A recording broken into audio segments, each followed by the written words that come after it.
ডান। চালু করছো? হ্যাঁ, মাইকটা অন।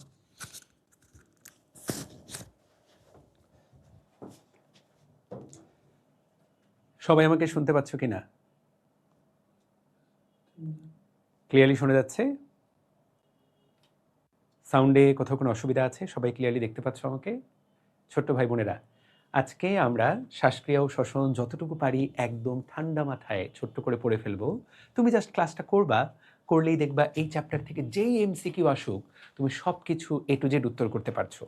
আমরা প্রথমে গাজী আজমল স্যারের বইয়ে যা আছে তা দেখব, তারপরে এই যে আলিম স্যারের বইয়ে এক্সট্রা যে তথ্যগুলো আছে আমরা পাশাপাশি সেইটাও পড়ে ফেলবো। ঠিক আছে?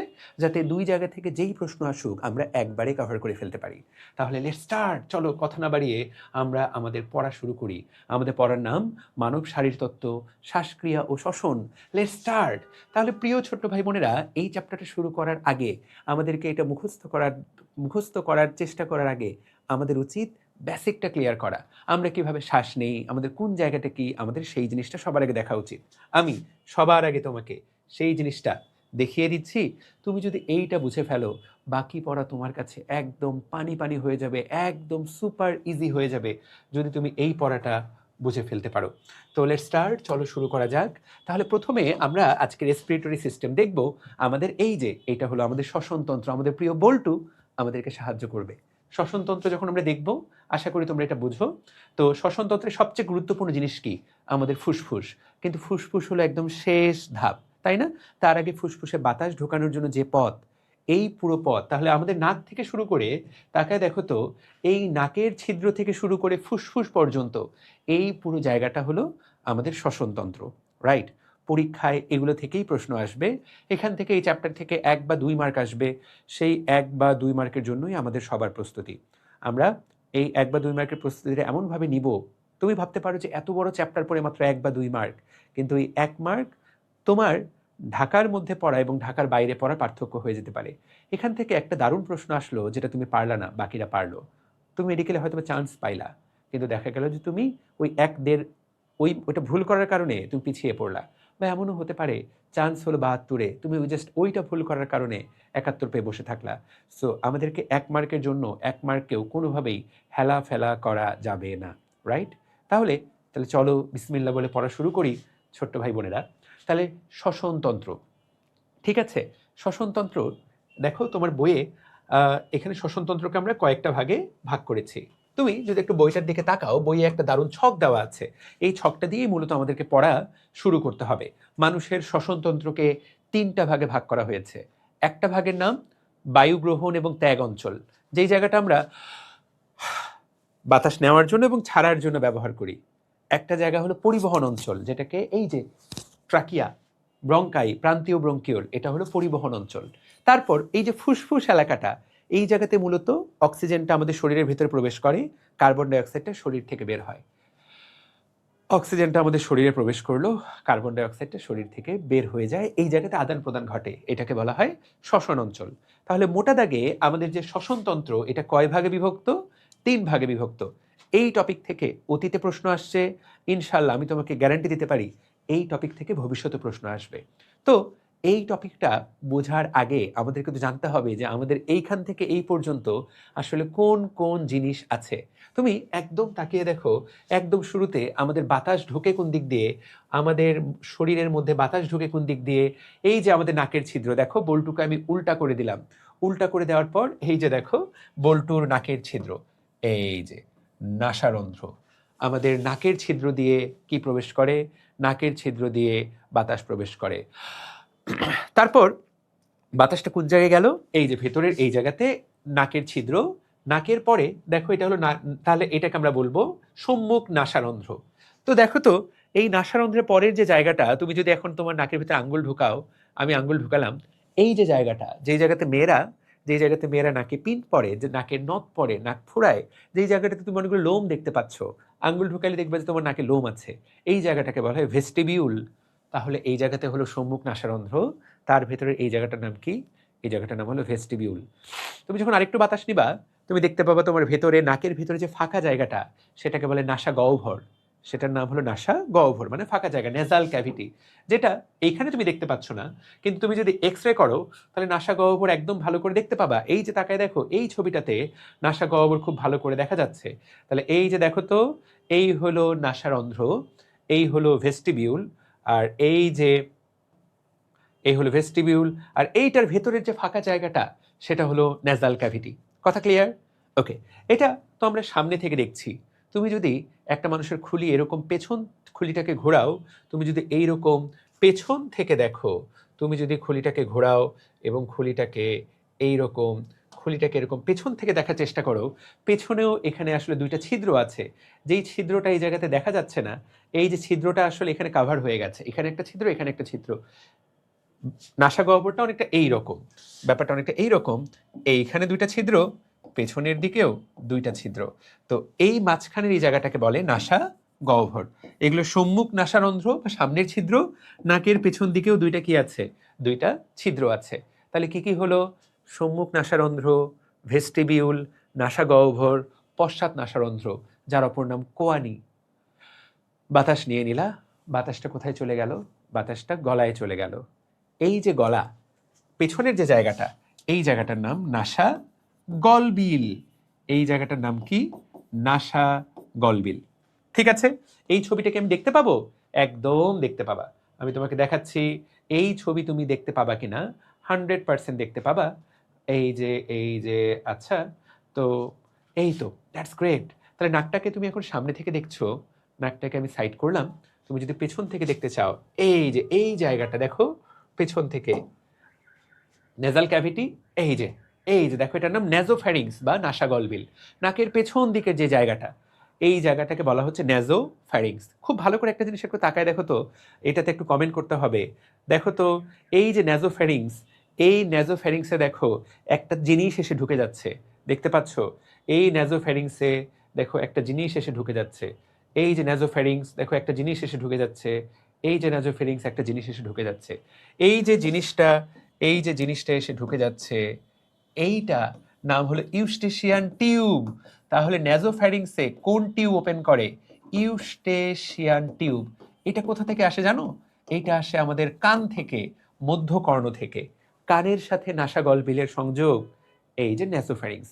সেই জন্য অনেক সময় যদি তোমার ঠান্ডা লাগে, নাক বন্ধ হয়ে যায়, সর্দির কারণে যদি এই টিউবের মাথাটা বন্ধ হয়ে যায়, তাহলে কিন্তু ওই পাশের কানে দেখবে যে টু করে শব্দ হচ্ছে, ওই কানে তুমি কম শুনতে পাচ্ছ। কারণ আমাদের কানের সাথে, মধ্যকর্ণের সাথে এই নাসাগলবিলের একটা সম্পর্ক আছে। তাহলে দ্যাটস অল। তাহলে এই হলো নাসাগলবিল। এরপরে নাসাগলবিলের পরে তুমি তো ছবিতে দেখতেই পাচ্ছ, নাসাগলবিলের পর এটা তো গলার মধ্যে, তো দেখো নাসাগলবিলের পর এই পুরা জায়গাটা, এইটার নাম হলো মুখগলবিল বা ওরোফ্যারিংস, আর এটার নাম হলো ল্যারিঙ্গোফ্যারিংস। তো দেখো তো, এই যে আমি লিখেছি দেখো, ল্যারিঙ্গোফ্যারিংস। তো দিস ইজ ওকে, ল্যারিঙ্গোফ্যারিংস। এই জায়গাটার নাম কি? ল্যারিংস। তো এই যে এই অংশটা, এইটা এইটা এই অংশটা আমাদের খাদ্যনালীর অংশ, বা এই অংশটা তো বাতাস যায়, কিন্তু এটা সরাসরি আমাদের শ্বাসনালীর অংশ না। এই অংশটা আমাদের খাদ্যনালীর অংশ, খাদ্যনালী। কিন্তু এই যে ল্যারিংস, এই ল্যারিংস, এই ল্যারিংস বা স্বরযন্ত্র, ল্যারিংস বা স্বরযন্ত্র, বাতাস এরপর এই জায়গাতে যায়, এইটা আমাদের শ্বসনতন্ত্রের অংশ, ল্যারিংস। তাহলে দেখো তো ছোট্ট ভাই বোনেরা, কি কি আমরা আলোচনা করলাম? এই যে নাকের ছিদ্র, তারপর ভেস্টিবিউল, তারপর নাসা গহ্বর, পশ্চাৎ নাসারন্ধ্র, তার পেছনের ওই যে নাসা গলবিল, তারপরে ল্যারিংস। এই পর্যন্ত আপ টু দিস, এই পর্যন্ত ল্যারিংসের বাংলা হলো স্বরযন্ত্র। এইটাকে বলা হয় বায়ু গ্রহণ এবং ত্যাগ অঞ্চল।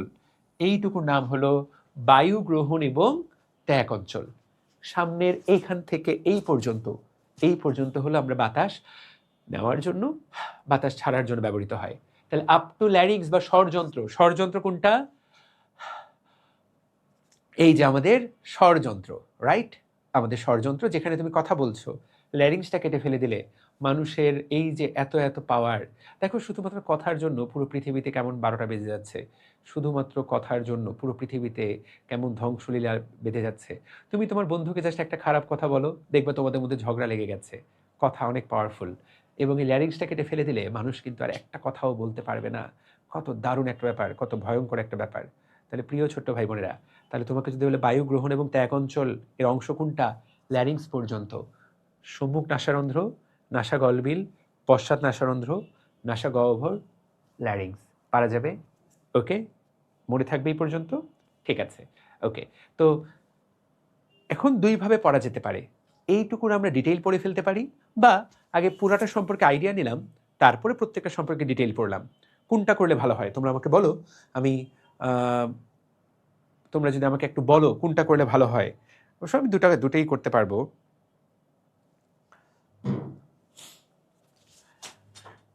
বলো তো কোনটা করব, একটু রেসপন্স তো করতে হবে, না হলে আমি বুঝবো কিভাবে যে তোমরা কথা বুঝতে পারছো কিনা। ওকে, তাহলে আমরা যেটা করি সেটা হলো আগে পুরোটার আইডিয়া নিয়ে নেই, তারপরে আমি তোমাকে প্রত্যেকটার ইন টোটো প্রত্যেকটার ভেতরের পড়া পড়াচ্ছি, একদম সুপার ইজি। এরপর দেখো তো, বায়ু পরিবহন অঞ্চল, বায়ু সব একসাথে, সব একসাথে, একজন বলেছে সব একসাথে পড়তে চায়, যদিও সব একসাথে মানে আমি আসলে বুঝতে পারিনি। আচ্ছা, আমরা আগে পুরোটা একবার আইডিয়া নিয়ে নিই, তারপরে ভেতরের প্রত্যেকটা ডিটেইল আমরা পড়বো। তাহলে এই পর্যন্ত আমরা আসলাম, তাই না? এই ছবিটাতে দেখো তো, এই পর্যন্ত তুমি আসলা, এরপর তুমি নিচের দিকে যাবা না? এই যে দেখো তো, তুমি নিচের দিকে যাচ্ছ, এই যে এই যে এই যে এই যে তুমি, এরপর তুমি কি করছো, এরপর তুমি নিচের দিকে যাচ্ছ, এরপর এরপর এরপর আচ্ছা, এটা তো উল্টা ঘোরানো আছে, সেই জন্য বলে এমন দেখাচ্ছে কেন, সরি, এটা তো একদম ওলট পালট হয়ে যাচ্ছে, দ্যাটস ফাইন। তাহলে এই তো ল্যারিংস। এরপরে যে জায়গাটা, সেই জায়গাটার নাম কি দেখো তো, এই যে লম্বা পাইপটা, এইটার নাম হলো ট্রাকিয়া। কি নাম এটার? ট্রাকিয়া। ট্রাকিয়াকে বাংলায় বলে শ্বাসনালী। তাহলে যাহা ইংলিশে ট্রাকিয়া, বাংলায় সেটা শ্বাসনালী। ট্রাকিয়াটা আসলে ইংরেজি না, ট্রাকিয়াটা তো ল্যাটিন শব্দ। ট্রাকিয়াটার বাংলা মানে ইংলিশ নাম কি জানো? এটার বাংলা ইংলিশ নাম হলো উইন্ড পাইপ। উইন্ড মানে বাতাস, বায়ুনালী। কথাটা ক্লিয়ার? বুঝতে পেরেছো? পারা যাবে? That is great, that is great. তাহলে এই তো, আশা করি আমরা বুঝতে পারলাম। ঠিক আছে, ওকে, গ্রেট। এরপর দেখো তো, এই ট্রাকিয়াটা দুই ভাগে ভাগ হবে। ট্রাকিয়াটা কয় ভাগে ভাগ হবে? ট্রাকিয়াটা দুই ভাগে ভাগ হয়ে গেল। এই যে ভাগ দুইটা, এইখানে এটাকে আমি আরো বড় করে দেখাচ্ছি, বা পিছন থেকে ঘুরায় দেখাচ্ছি। ট্রাকিয়াটা যে দুই ভাগে ভাগ হয়ে গেল, এটার নাম হলো ব্রঙ্কাই। এই যে ট্রাকিয়াটা দুই ভাগে ভাগ হয়ে গেল, এদের নাম হলো ব্রঙ্কাস, এদের নাম হলো ব্রঙ্কাস। এখন এই ব্রঙ্কাসটার আবার কয়েকটা ভাগ আছে।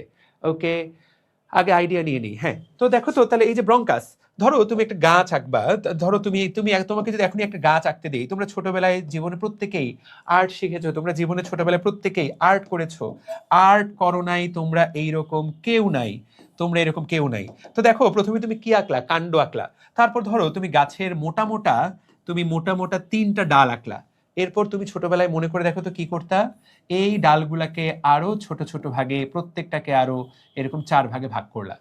আবার তুমি একটা গাছের দিকে তাকায় দেখো, এই প্রত্যেকটা ভাগ আরো ছোট ছোট 4 ভাগে বিভক্ত হলো ধরো। আবার এই প্রত্যেকটা ভাগ ধরো আরো ছোট ছোট ভাগে বিভক্ত হলো। আবার লাস্টে গিয়ে তুমি দেখলে যে এইগুলা আবার আরো ছোট ছোট ভাগে বিভক্ত হলো। এক্স্যাক্টলি এই ঘটনাটাই কিন্তু ঘটে। এখন এই ঘটনাটাই কিন্তু ঘটে। এখন এই ছবিটাকেই, এক্স্যাক্টলি এই ছবিটাকেই আমি যদি জাস্ট এইভাবে ঘুরিয়ে দেই, তাকায় দেখো আমাদের ফুসফুস হয়ে গেল। আমরা এই গাছের জন্য আমরা না হয় 3টা ডাল আঁকছিলাম, তো ফুসফুসে এখানে 3টা ডাল না, ফুসফুসে এই জায়গায় 2টা বড় ডাল বের হয়, যেটা আমরা মাত্র করলাম। তাহলে তাকায় দেখো তো, এই যে এটার নাম হলো ট্রাকিয়া, দ্যাটস বিউটিফুল। তাহলে এই যে এইটার নাম হলো ট্রাকিয়া, আর এই দুইটার নাম হলো ব্রঙ্কাস, এই দুটার নাম হলো ব্রঙ্কাস। এখন এই যে ব্রঙ্কাস, এই ব্রঙ্কাসটাকে আমরা কয়েকটা লেভেলে ভাগ করব। দেখো, এইটা তো 2 ভাগে ভাগ হলো, এটাকে আমরা বলবো প্রাইমারি ব্রঙ্কাস, এটাকে আমরা নাম দিব প্রাইমারি ব্রঙ্কাস। কি নাম দিব? Primary bronchus. এই প্রাইমারি ব্রঙ্কাসটা যখন আরো সামনে দেখো, এই প্রাইমারি ব্রঙ্কাসটা এইটা 4 ভাগে ভাগ হলো না? এই যে প্রত্যেকটা ভাগ, প্রাইমারি ব্রঙ্কাস তো এইটা তো প্রাইমারি ব্রঙ্কাস, কিন্তু এই প্রাইমারি ব্রঙ্কাসটা 4 ভাগে ভাগ হলো না? এইটার নাম দিব আমরা সেকেন্ডারি ব্রঙ্কাস। এই সেকেন্ডারি ব্রঙ্কাসটা দেখো তো আরো 4 ভাগে ভাগ হলো না? এই যে 4 ভাগে ভাগ হলো, এইটার নাম দিব আমরা টারশিয়ারি ব্রঙ্কাস। কি নাম দিব? Tertiary bronchus. তাহলে ডালগুলা যখন এরকম মোটা মোটা আছে, ডালগুলা যখন এরকম বড় বড় আছে, ব্রঙ্কাসটাকে আমরা কয়টা লেভেলে ভাগ করলাম? Primary bronchus, secondary bronchus, tertiary bronchus, কয়টা লেভেলে ভাগ করলাম? 3টা লেভেলে ভাগ করলাম। কথা ক্লিয়ার? এরপরে এই যে দেখো টারশিয়ারি ব্রঙ্কাসটা আরো ছোট ছোট ভাগে ভাগ হলো। টারশিয়ারি ব্রঙ্কাস যেইভাবে ভাগ হবে সেটাকে বলা হবে ব্রঙ্কিওল। কি বলা হবে? ব্রঙ্কিওল। এখন এই ব্রঙ্কিওলেরও আবার অনেক রকম ভাগ আছে। প্রথমে যে ব্রঙ্কিওলটা তৈরি হবে সেটার নাম হলো প্রান্তীয় ব্রঙ্কিওল। কি নাম? প্রান্তীয় ব্রঙ্কিওল। এরপর এই প্রান্তীয় ব্রঙ্কিওলটা আবার যেই ভাগে ভাগ হবে তার নাম হলো শ্বসন ব্রঙ্কিওল। তার নাম কি? শ্বসন ব্রঙ্কিওল। তো এই যে শ্বসন ব্রঙ্কিওল, এই শ্বসন ব্রঙ্কিওলের পরে এই জায়গাতে তোমার এই যে অ্যালভিওলাস গুলো থাকে। তো এইখানে পুরাটাকে যে এক কালার দিয়ে আঁকলাম, শ্বসন ব্রঙ্কিওল থেকে পরের টুকু, এই জায়গাগুলো এত পাতলা হয়, এই জায়গাগুলো এত পাতলা হয় যে এই দিক দিয়েই মূলত oxygen carbon die oxide gas ভেদ করে চলে যেতে পারে। ব্রঙ্কাস আর ব্রঙ্কিওলের দেয়ালগুলো এত মোটা হয় এই দিক দিয়ে গ্যাস চাইলেও বের হয়ে রক্তে যেতে পারে না, বা রক্ত থেকে গ্যাস এটার ভিতরে আসতে পারে না। কথাটাকে বুঝাতে পেরেছি? কথাটাকে বুঝতে পেরেছো? তাহলে এই যে শ্বসন ব্রঙ্কিওল থেকে এইটুকুকে আমরা বলবো শ্বসন অঞ্চল। কি কি এর মধ্যে আছে সেটা আমরা দেখব, কিন্তু তাহলে এইটুকুর নাম শ্বসন অঞ্চল। তাহলে ল্যারিংস থেকে বায়ু গ্রহণ ও ত্যাগ অঞ্চল। তাহলে এইখান থেকে এই পর্যন্ত, এইখান থেকে প্রান্তীয় ব্রঙ্কিওল পর্যন্ত এই পুরাটা হলো বায়ু পরিবহন অঞ্চল। এই পুরাটা কি? বায়ু পরিবহন অঞ্চল। তাহলে বায়ু পরিবহন অঞ্চলের অংশ কি কি তুমি তাকায় দেখো তো।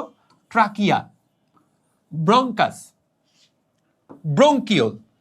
Trachea, bronchus, bronchiole. কোন ব্রঙ্কিওল? প্রান্তীয় ব্রঙ্কিওল, তাই না?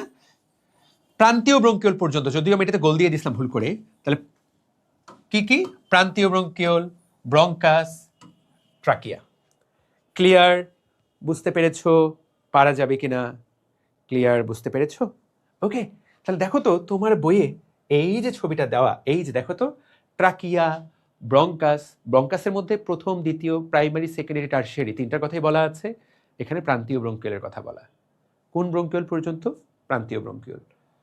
তারপরে যে ব্রঙ্কিওলটা আসবে, যেখান থেকে শ্বসন অঞ্চল শুরু হবে, তার নাম শ্বসন ব্রঙ্কিওল। তাহলে শ্বসন ব্রঙ্কিওল, অ্যালভিওলার নালী, অ্যালভিওলার থলি, অ্যালভিওলাস। কথাটা কি ক্লিয়ার? জিনিসটা কি বোঝা যাবে? বুঝতে পেরেছো? পারা যাবে? ওকে, গুড। দেখো তো তাহলে শ্বসন ব্রঙ্কিওল থেকে তাহলে খুব ডিমার্কেশন পয়েন্টটা। এখন এইটা তো আমরা এখন জানিনি, এইটা আমরা সামনে জানবো। তো এটার ছবিটা এই জায়গাতে খুব ভালো দেওয়া আছে তা না, বাট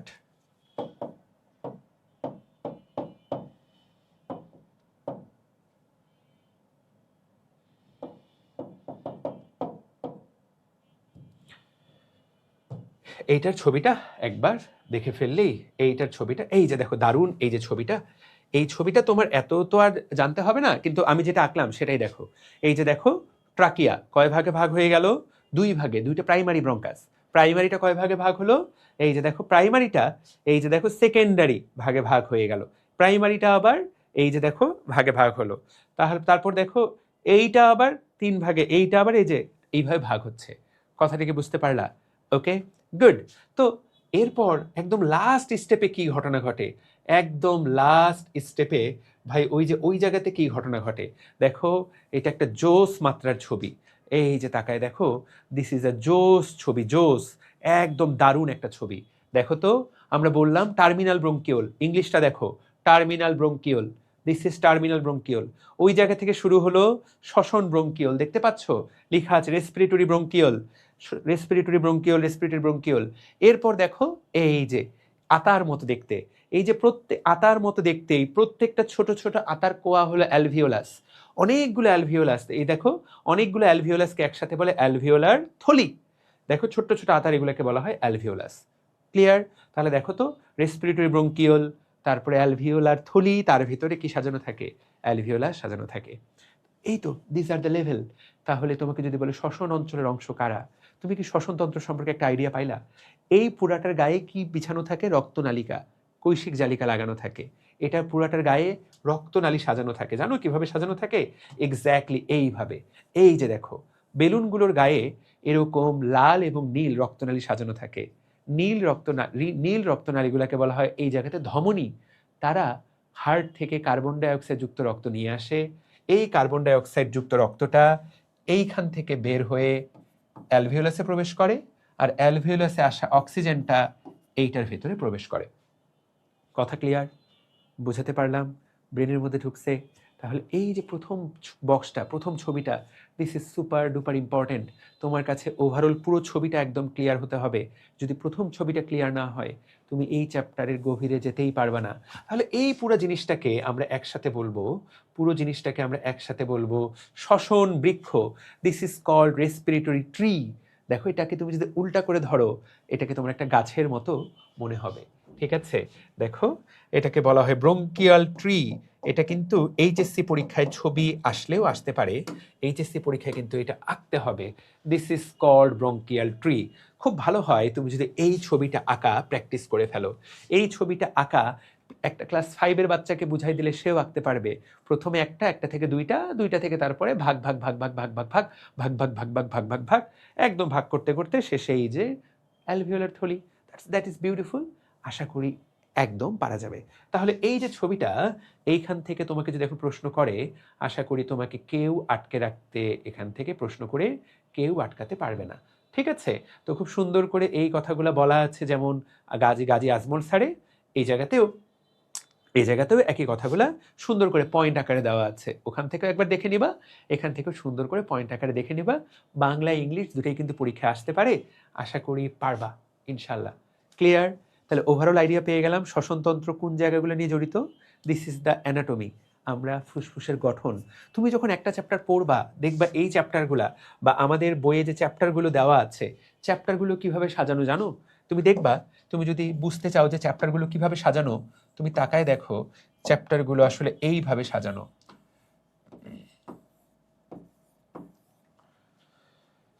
চ্যাপ্টারগুলো আসলে এইভাবে সাজানো। কিভাবে সাজানো তুমি একটু তাকায় দেখো। প্রথমে যে কোনো একটা তন্ত্র, সেটার গঠন আলোচনা করা হয়েছে।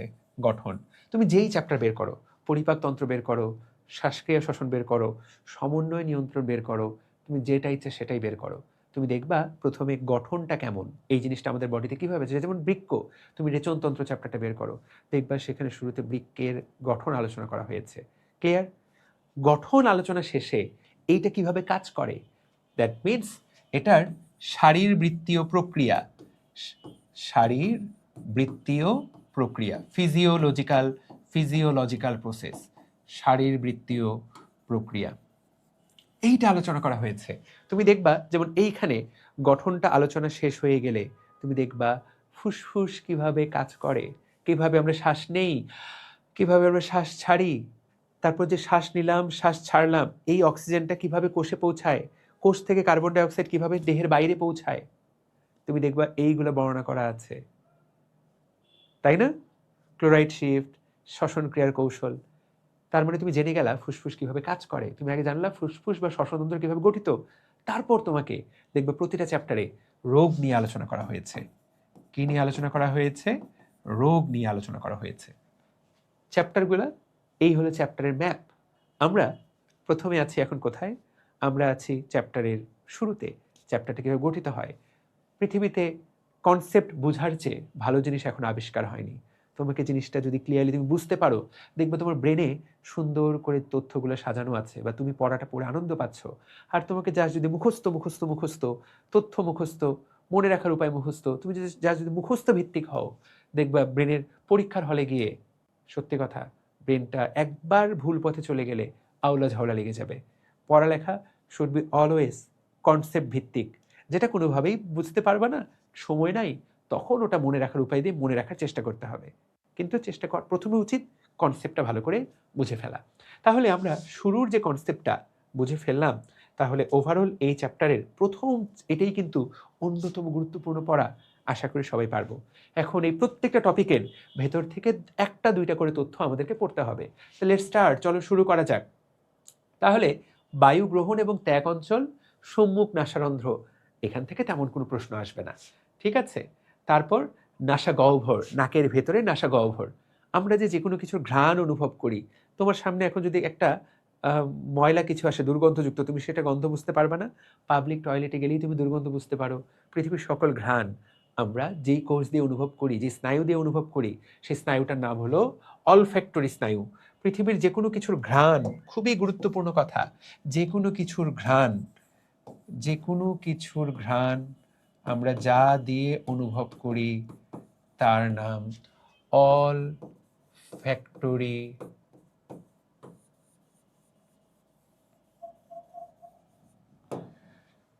তার নাম অলফ্যাক্টরি স্নায়ু। কি নাম তার? অলফ্যাক্টরি। সকল ঘ্রাণ অনুভূতির জন্য, সকল ঘ্রাণ অনুভূতির জন্য দায়ী। এখন আমি জানি তোমরা জানো কিনা যে কোনো স্নায়ু মানে কি? একটা নিউরন। এই যে দেখো, এই যে নিউরনের, তাই না? নিউরনের এটা হলো কোষ দেহ আর এই হলো এক্সন। তো স্নায়ু সাধারণত আমরা বলি এই এক্সনটাকে আমরা বলি স্নায়ু, কিন্তু আমরা কোষ দেহটার কথা ভুলে যাই। তো এই কোষ দেহটা আসলে কোথায়? তারের মাথাটা হলো নাকের এই নাসা গহ্বরে। তারপর এখান থেকে এটা বের হয়ে ব্রেনে চলে গেছে, যাতে যে কোনো ঘ্রাণ আমরা বুঝতে পারি। তাহলে এইটাকে বলে অলফ্যাক্টরি কোষ। এই যে অলফ্যাক্টরি স্নায়ুর যে কোষ, অলফ্যাক্টরি স্নায়ুর যে কোষ দেহটা, এটার নাম হলো olfactory. This is called olfactory. This is called olfactory কোষ। কথাটা ক্লিয়ার? বুঝতে পেরেছো? তাহলে এইটা থাকে কোথায়? নাসা গহ্বরের ভেতরে। এখানে একটা গোল্লা ব্রেনের মধ্যে চলে গেল, এখানে লাখ লাখ এরকম অলফ্যাক্টরি কোষ থাকে। সেজন্য কোনো কারণে তোমার যদি নাক বন্ধ হয়ে যায়, যেমন আমার নাক এখন মনে হচ্ছে একটু হালকা বন্ধ, চলো আমরা নাকে একটা ছোট ড্রপ দেই, তাহলে নাকটা খুলে যাবে। দেখো এই যে মেডিকেল সায়েন্সের দারুণ প্রমাণ। তুমি দেখো, তোমরা সাউন্ড শুনতে পাবা। এই যে দেখো, আমি এখন এই নাকটা বন্ধ করে দম ছাড়ার চেষ্টা করবো, দেখো কতটা বাধা পায়, কতটা শব্দ হয়। নাকি একটু সর্দিও আছে। এবার দেখো এইটা ছাড়ার চেষ্টা করব, দেখো কত, আমি সাউন্ড ছাড়তেই পারছি না। এখন দেখো একটু পরে, 1 মিনিট পরে দেখো কি হয়।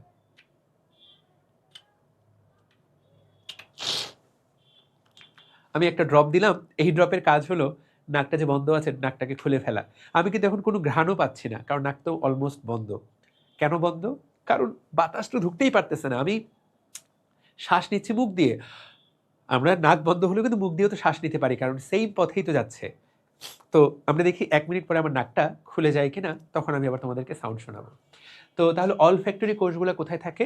অলফ্যাক্টরি কোষগুলো থাকে নাসা গহ্বরে। কথা ক্লিয়ার? এই দেখো অলফ্যাক্টরি কোষগুলো কোথায় থাকে? অলফ্যাক্টরি কোষগুলো নাসা গহ্বরে থাকে। ক্লিয়ার? ওকে, ডান। এরপর নাসা গহ্বরের পেছনের দিকে ওই যে বললাম আরো 2টা ছিদ্র আছে, ঢোকার পথ, বের হওয়ার পথ। বের হওয়ার পথ দুইটার ইংরেজি নামটা পরীক্ষায় আসবে। ইংরেজি নামটা হলো কোয়ানা। জাস্ট পরীক্ষা এটাই আসবে, কোয়ানা কার নাম? পশ্চাৎ নাসারন্ধ্রের ইংরেজি নাম হলো কোয়ানা। এইটার পেছনে যা থাকে তার নাম হলো নাসা গলবিল বা নেজোফ্যারিংস। আমরা তো একটু আগে দেখলাম নেজোফ্যারিংস, ছবিও দেখালাম তোমাকে। ওকে, নেজোফ্যারিংস যদি ভুলে যাও, নাকের পেছনের দিকে, এই যে এটার পেছনের দিকে যা আছে সেটার নাম নেজোফ্যারিংস। নেজোফ্যারিংস থেকে একটা গুরুত্বপূর্ণ কথা, এখানে এটা লিখে রাখো, নাসা গলবিল। সবাই বইয়ের মধ্যে স্টার দিয়ে লিখে রাখো, স্টার দিয়ে লিখে রাখো।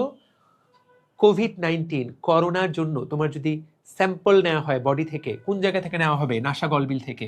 কোভিড-19 স্যাম্পল নেওয়া হয় এই জায়গা থেকে। ওই যে একটা বড় কটন বার ঢুকায় দেওয়া হয়, স্যাম্পল নেওয়া হয় এখান থেকে। এটা লিখে ফেলো, সবাই লিখে কমেন্ট করো ডান।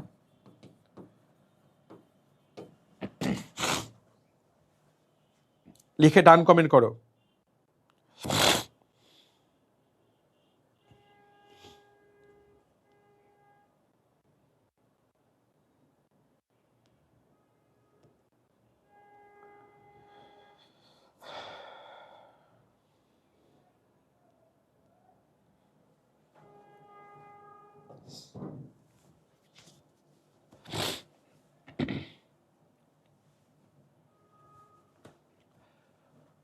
ওকে, কথা ক্লিয়ার?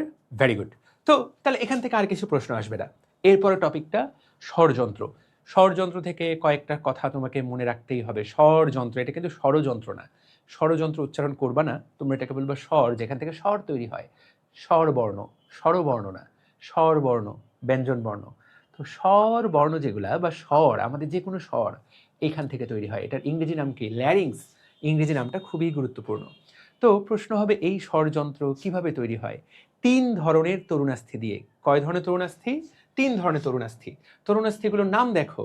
এই যে 3 ধরনের তরুণাস্থি, এই 3 ধরনের তরুণাস্থি, দ্যাটস বিউটিফুল। এই যে তাকায় দেখো, এইটার নাম হলো থাইরয়েড তরুণাস্থি। এখানে থাইরয়েড গ্রন্থি থাকে উপরের দিকে, তার ভেতরের দিকে যে তরুণাস্থিটা, এটার নাম থাইরয়েড। তুমি টাচ করলেই ধরতে পারবা। এই যে যেটা ধরতে পারছো, আমার যেটা উঁচু হয়ে আছে, এটার নামই থাইরয়েড তরুণাস্থি। থাইরয়েড তরুণাস্থিটাই সবচেয়ে বড় তরুণাস্থি। থাইরয়েডের ঠিক নিচে দেখো আরেকটা তরুণাস্থি লাগানো। দেখো তো, এই যে থাইরয়েড, এটা যদি থাইরয়েড হয়, তাহলে এইটা যদি থাইরয়েড হয়, এই যে এটা যদি থাইরয়েড হয়, থাইরয়েডের ঠিক নিচে এটা হলো ক্রিকয়েড তরুণাস্থি। এটার নাম কি? Cricoid. Cricoid, thyroid, cricoid. Okay. আর এদের পিছন দিকে আমি এটাকে ঘুরাই দিলাম, এখানে দেখা যাবে কি না? এই জায়গাতে আসলে দেখা যাবে না। এই জিনিসগুলো যদি রিমুভ করা যায় তাহলে ওটাকে দেখা যাবে। লেট মি সি, এটা অন্য কোথাও দেখা যাচ্ছে কিনা। হ্যাঁ, এইখানে দেখা যাওয়ার সম্ভাবনা আছে, কারণ দ্যাটস বিউটিফুল, এই জায়গাতে দেখা যাওয়ার কথা। এই যে, তাহলে দেখো তো, এইটার নাম থাইরয়েড তরুণাস্থি। কয়টা? সংখ্যায় কয়টা? একটা। এটার নাম ক্রিকয়েড তরুণাস্থি। সংখ্যায় কয়টা? একটা। কিন্তু পেছনের দিকে দেখো, এইখানে পেছন ভেতর দিকে এই যে একটা, এই যে একটা, এই যে একটা, এই যে একটা, এই দুজনের নাম হলো অ্যারিটিনয়েড তরুণাস্থি। অ্যারিটিনয়েড। তাহলে একটা থাইরয়েড, একটা ক্রিকয়েড এবং দুইটা অ্যারিটিনয়েড। মনে রাখতে হবে স্বরযন্ত্রের তরুণাস্থিগুলো হলো ক্যাট তরুণাস্থি। ক্যাট, ঠিক আছে? এর মধ্যে অ্যারিটিনয়েড হলো দুইটা। তাহলে থাইরয়েড তরুণাস্থি, thyroid, cricoid, arytenoid, thyroid, cricoid, arytenoid. দেখো বইয়ের মধ্যে এই কথাটাই লেখা আছে, থাইরয়েড, ক্রিকয়েড, অ্যারিটিনয়েড। এগুলোর মধ্যে থাইরয়েডটা সবচেয়ে বড় এবং এটাই পুরুষের গলার সামনে উঁচু হয়ে থাকে। এটাকে আমরা বুঝতে পারি, এটাকে বলা হয় অ্যাডামস অ্যাপল। বলা হয়, মুসলমানরা, খ্রিস্টান ধর্মের লোকজন, ইহুদি ধর্মের লোকজন বিশ্বাস করে আল্লাহ পাক আদমকে মানা করেছিলেন ওই গাছের ফলটা না খেতে, কিন্তু আদম ওই গাছের ফলটা খেয়ে ফেলে এবং তার গলাটা ফুলে ওঠে, এবং তার গলাটা ফুলে ওঠে। কথা ক্লিয়ার? ওই ফলটা খেয়ে কিন্তু হজম করতে পারেনি, তার ফলটা এই জায়গায় আটকে যায়। ওকে, ঠিক আছে। তাহলে এই তো, দ্যাটস গ্রেট। তো এখানে দেয়া 9টি তরুণাস্থি। আচ্ছা, সাজ্জাদুল একদম আপডেটেড যে বইটা, তাই তো? আচ্ছা, একদম লাস্ট যে আপডেট, সেইটাতে কি বলা হয়েছে? ওকে ওকে, লাস্ট আপডেটের তথ্যটা একটু আপডেট করতে হবে না?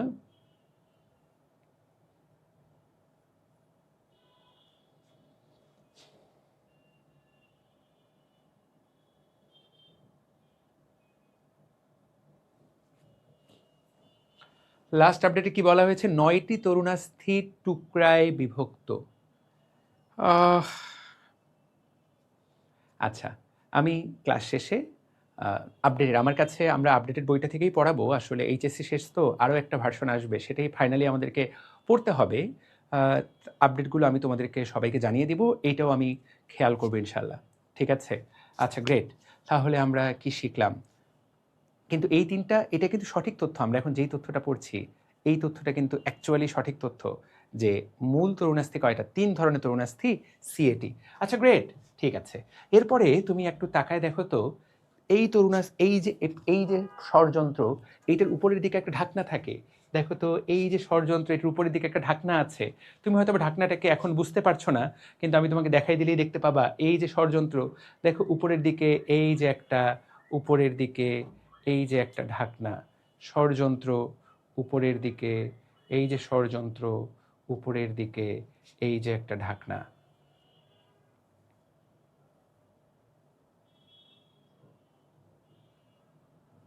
স্বরযন্ত্র উপরের দিকে ঢাকনা, এই যে ঢাকনাটা, এই ঢাকনাটার নাম হলো, দেখো এই ঢাকনাটা, দেখো কি করে স্বরযন্ত্রে, এটা হলো স্বরযন্ত্রের ভিতর। এই দিক দিয়েই কিন্তু ট্রাকিয়ার ভেতরে, ভালো করে বোঝার চেষ্টা করো, এখান থেকে কিন্তু ট্রাকিয়ার ভেতরে ঢুকতে হবে। পৃথিবীর সকল বাতাস কিন্তু স্বরযন্ত্র দিয়েই ট্রাকিয়ার ভেতরে যাবে।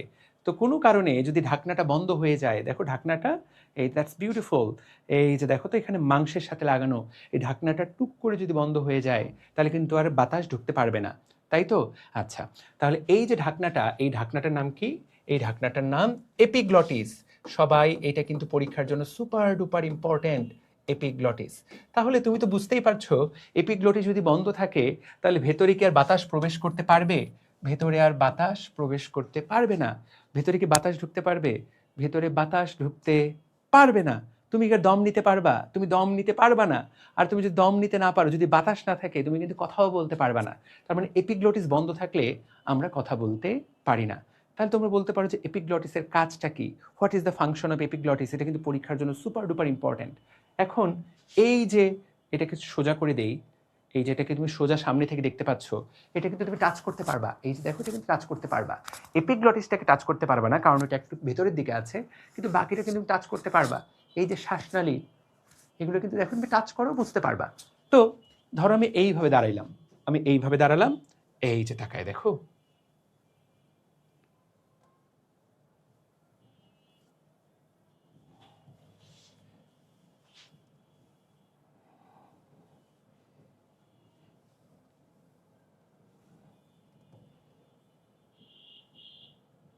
ওকে। তো এটা পুরো সোজা করা যাচ্ছে না, সোজা করতে পারছি না কেন জানি না। আচ্ছা আচ্ছা, একে একদম সোজা, একে হ্যান্ডেল করা একটু কঠিন হয়ে যাচ্ছে। গ্রেট, ওকে ওকে ওকে। আচ্ছা ঠিক আছে, ধরো এই তো তুমি আমি একটু এভাবে আছি, তুমি আমাকে সাইড থেকে দেখছো। আমরা কিন্তু শুধু ট্রাকিয়াটাকে দেখছি, কিন্তু বাস্তবে এই ট্রাকিয়ার পেছন দিকে এই জায়গাতে থাকে আমাদের অন্ননালী, ইসোফেগাস।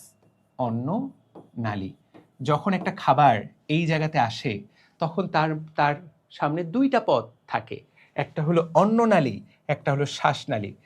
খাবারের তো আর মেধা নাই, খাবারের তো আর বুদ্ধি নাই, খাবারের তো আর আইডিয়া নাই যে ও কোন দিকে যাবে, এই পথে যাবে নাকি এই পথে যাবে। যেহেতু ওর এই বিষয়ে আইডিয়া নাই, সেজন্য ও চাইলে এই পথে চলে যেতে পারে, আর এই পথে চলে গেলে তোমার মৃত্যু নিশ্চিত। আমাদের শ্বাসনালীতে যদি খাবার টাবার প্রবেশ করে, প্রচণ্ড কাশি হবে এটাকে বের করার জন্য। যদি বের না হয়, তাহলে ওই খাবারকে ঘিরে দেখা যাবে যে ইনফেকশন তৈরি হয়েছে। অসংখ্য রোগী কিন্তু শুধুমাত্র এই কারণে মারা যায়, কারণ শ্বাসনালীতে খাবার ঢুকে যায়। ভয়ঙ্কর ঘটনা এটা, বুঝতে পেরেছি। বেশি পরিমাণে খাবার ঢুকলে তোমার দম আটকে যেতে পারে, এটাকে বলে চোকিং, দম বন্ধ হয়ে। সেজন্য শ্বাসনালীতে যাতে খাবার না যায়, এই এপিগ্লটিস যখনই আমরা ঢোক গিলি, দেখো তুমি যখন ঢোক গিলবা চাইলেও দম নিতে পারবা না, চেষ্টা করে দেখতে পারো। যখন তুমি ঢোক গিলবা চাইলেও তুমি কথা বলতে পারবা না, কারণ কথা বলতে বাতাস লাগবে, এপিগ্লটিস তো বন্ধ। তাহলে ঢোক গিলা এবং শ্বাস নেয়া, ঢোক গিলা এবং কথা বলা একসাথে করা সম্ভব না। সেজন্য মুরব্বীরা বলে খাবার সময় কথা বলতে নেই, কারণ খাবার সময় তুমি ঘন ঘন ঢোক গিলছো।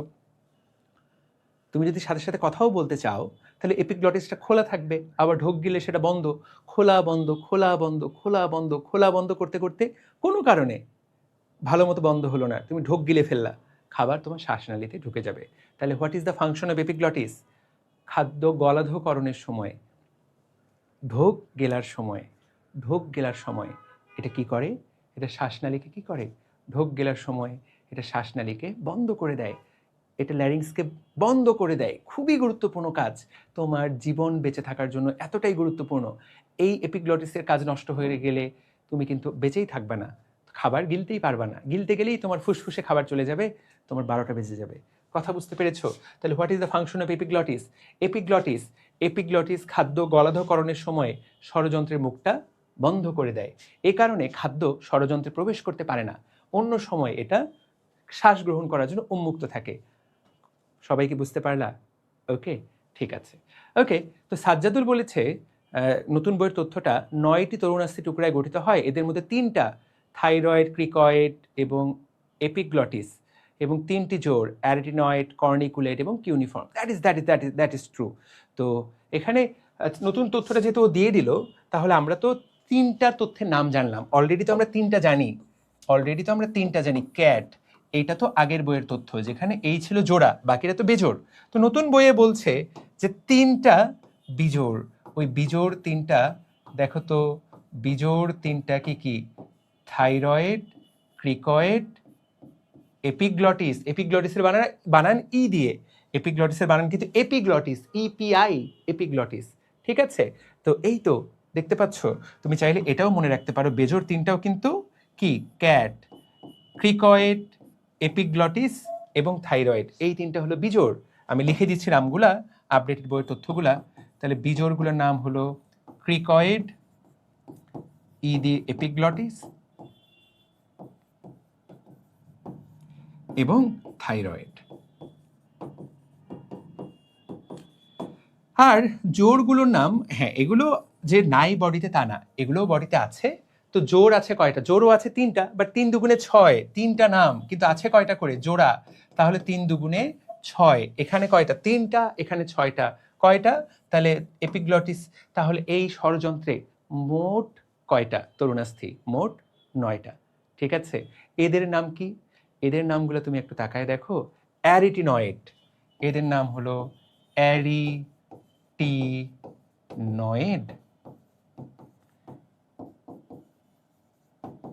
কিউনিফর্ম, এই কিউনিফর্ম নামটা তুমি কিন্তু আবার হাতের মধ্যে খুঁজে পাবা, কিউনিফর্ম।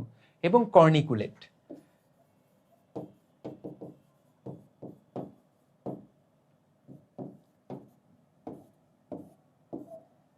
ওকে, ঠিক আছে। তো তুমি চাইলে এটা যেভাবে ইচ্ছা সেভাবে মনে রাখতে পারো। তুমি মনে রাখতে পারো ক্যাট, একা আছে, একা। দেখো তো, অ্যারোটিনয়েড, কিউনিফর্ম, একা দিয়ে তো মনে রাখা যাচ্ছে না, ডাবল এসিসি। তো এই তো এসিসি দিয়ে মনে রাখো, একা দিয়ে মনে রাখাটা সম্ভব না। 2টা এ থাকলে একা দিয়ে মনে রাখা যেত।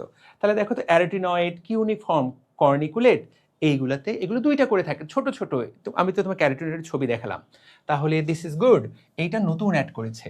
যদি বলে কয়টা অস্থিখণ্ড থাকে, উত্তর হবে 9টা। যদি বলে বিজোড় কয়টা, বিজোড় হলো 3টা। যদি বলে জোড় কয়টা, জোড়ও 3টা। কিন্তু জোড় 3 দুগুণে মোট কয়টা? 3 দুগুণে মোট কয়টা? মোট 6টা। জোড় কয় ধরনের? 3 ধরনের। এটা যদি প্রশ্ন আসে এই হবে উত্তর। তো that is great, not bad. তাহলে এইটা আপডেটের তথ্য, থ্যাংক ইউ সাজ্জাদুল এই তথ্যটা অ্যাড করার জন্য। তাহলে আমরা এরই সাথে সাথে বায়ু গ্রহণ এবং ত্যাগ অঞ্চল পুরাটাই পড়ে ফেলতে পারলাম। পারবো ইনশাল্লাহ? ওকে, ঠিক আছে। চলো, তুমি যদি এতক্ষণ যেহেতু পড়লা, চলো আমরা একটা এমসিকিউ প্র্যাকটিস করি। চলো আমরা এমসিকিউ প্র্যাকটিস করি। Let's start live MCQ practice করি। আসো।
বলো,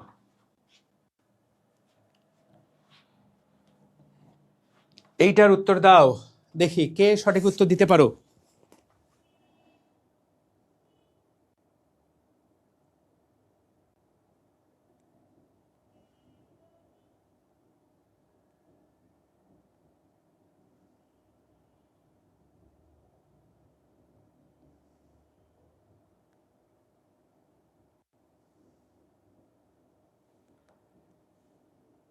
সবার উত্তর দেখতে চাই।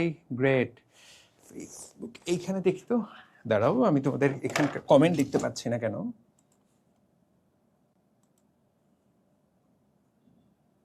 That's great, wait for a while.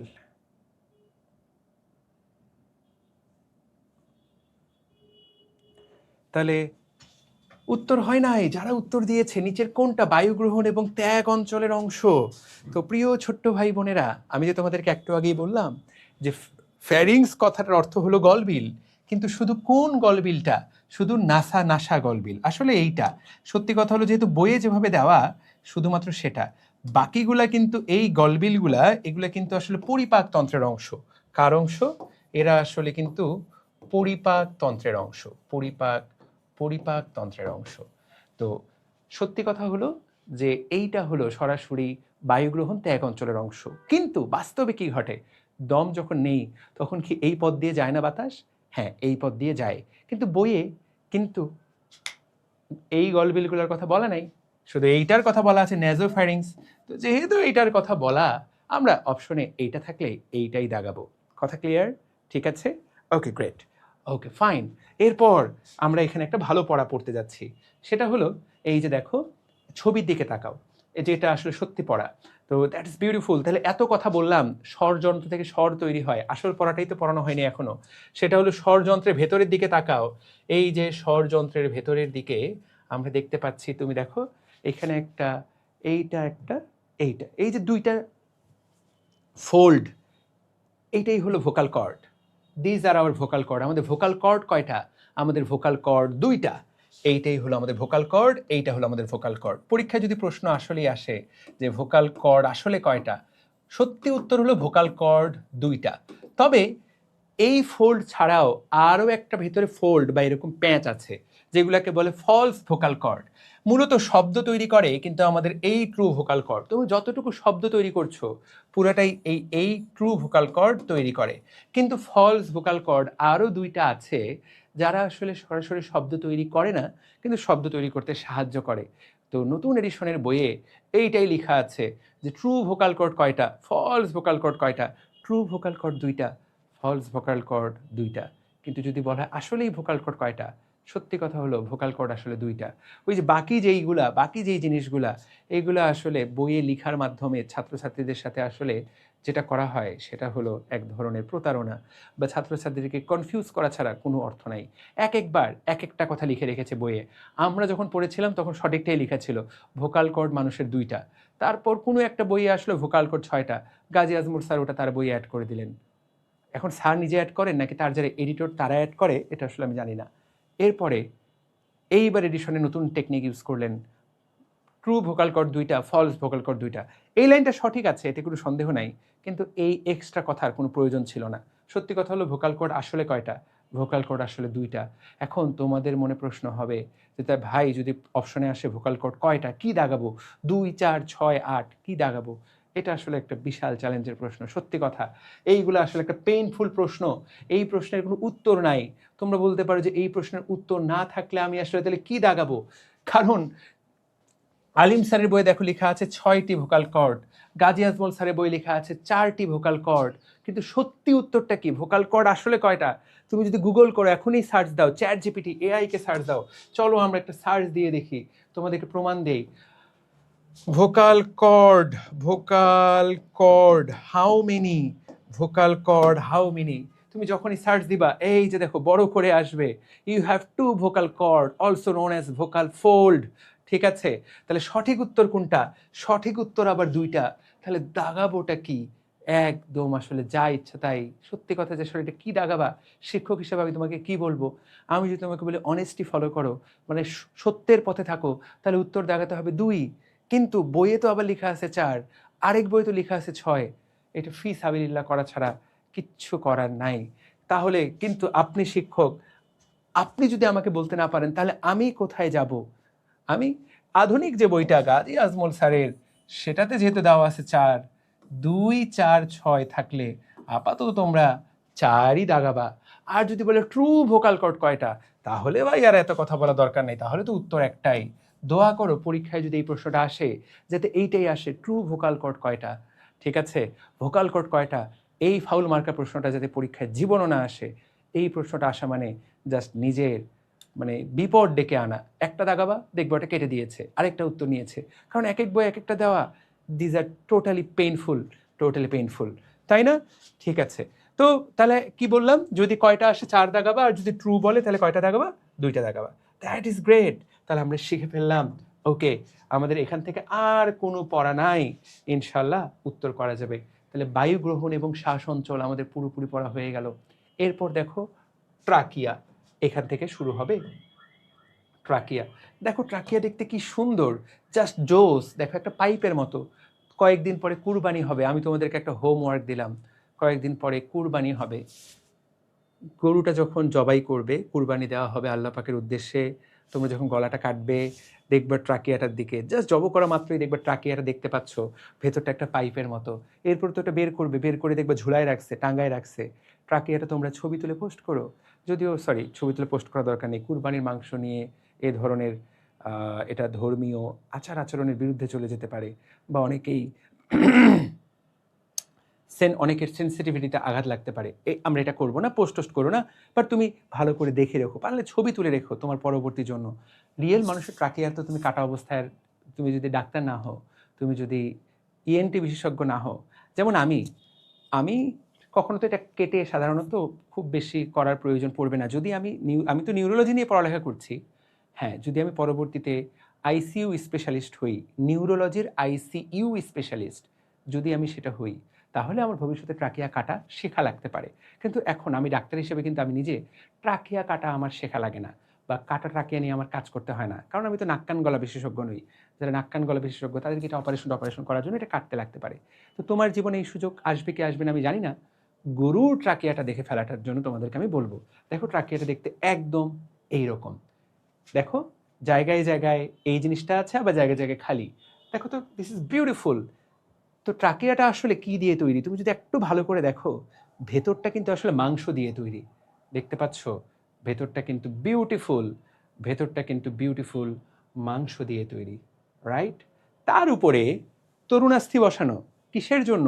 প্রোটেকশনের জন্য। এই যে প্রোটেকশনের জন্য, কথাটা কি বুঝতে পেরেছো? উপরে উপরে এই যে তরুণাস্থি বসানো, আর জায়গায় জায়গায় কি আছে, জায়গায় জায়গায় মাংস দিয়ে তৈরি, তাই না? পেছনে দেখো, পেছনের এই জায়গাতে তরুণাস্থি নাই, তার তরুণাস্থিগুলো কি আকৃতির? সি আকৃতির, তাই না? তুমি যদি উপর থেকে দেখো, তরুণাস্থিটা কি আকৃতির? সি আকৃতির। তোমরা বলতে পারো যে ভাইয়া বা স্যার, এই জায়গাতে কোনো তরুণাস্থি নাই কেন? এই জায়গাতে তরুণাস্থি নাই, তার কারণ এই জায়গাতে আমাদের আমাদের খাদ্যনালী থাকে। ধরো তুমি একটা বড় মাংসের টুকরা তাড়াহুড়া করে খেয়ে ফেলছো, তোমার পরীক্ষা 10টায়, তুমি খেতে বসছো ভাত 9টা 25, যেতে লাগবে 30 মিনিট। তোমার মা তোমাকে কোনোভাবেই ভাত না খেয়ে পরীক্ষার হলে যেতে দিবে না। তুমি বড় একটা মাংসের টুকরা গিলে ফেললা, এই মাংসের টুকরাটা এই জায়গাতে এসে বড় একটা চাপ তৈরি করবে।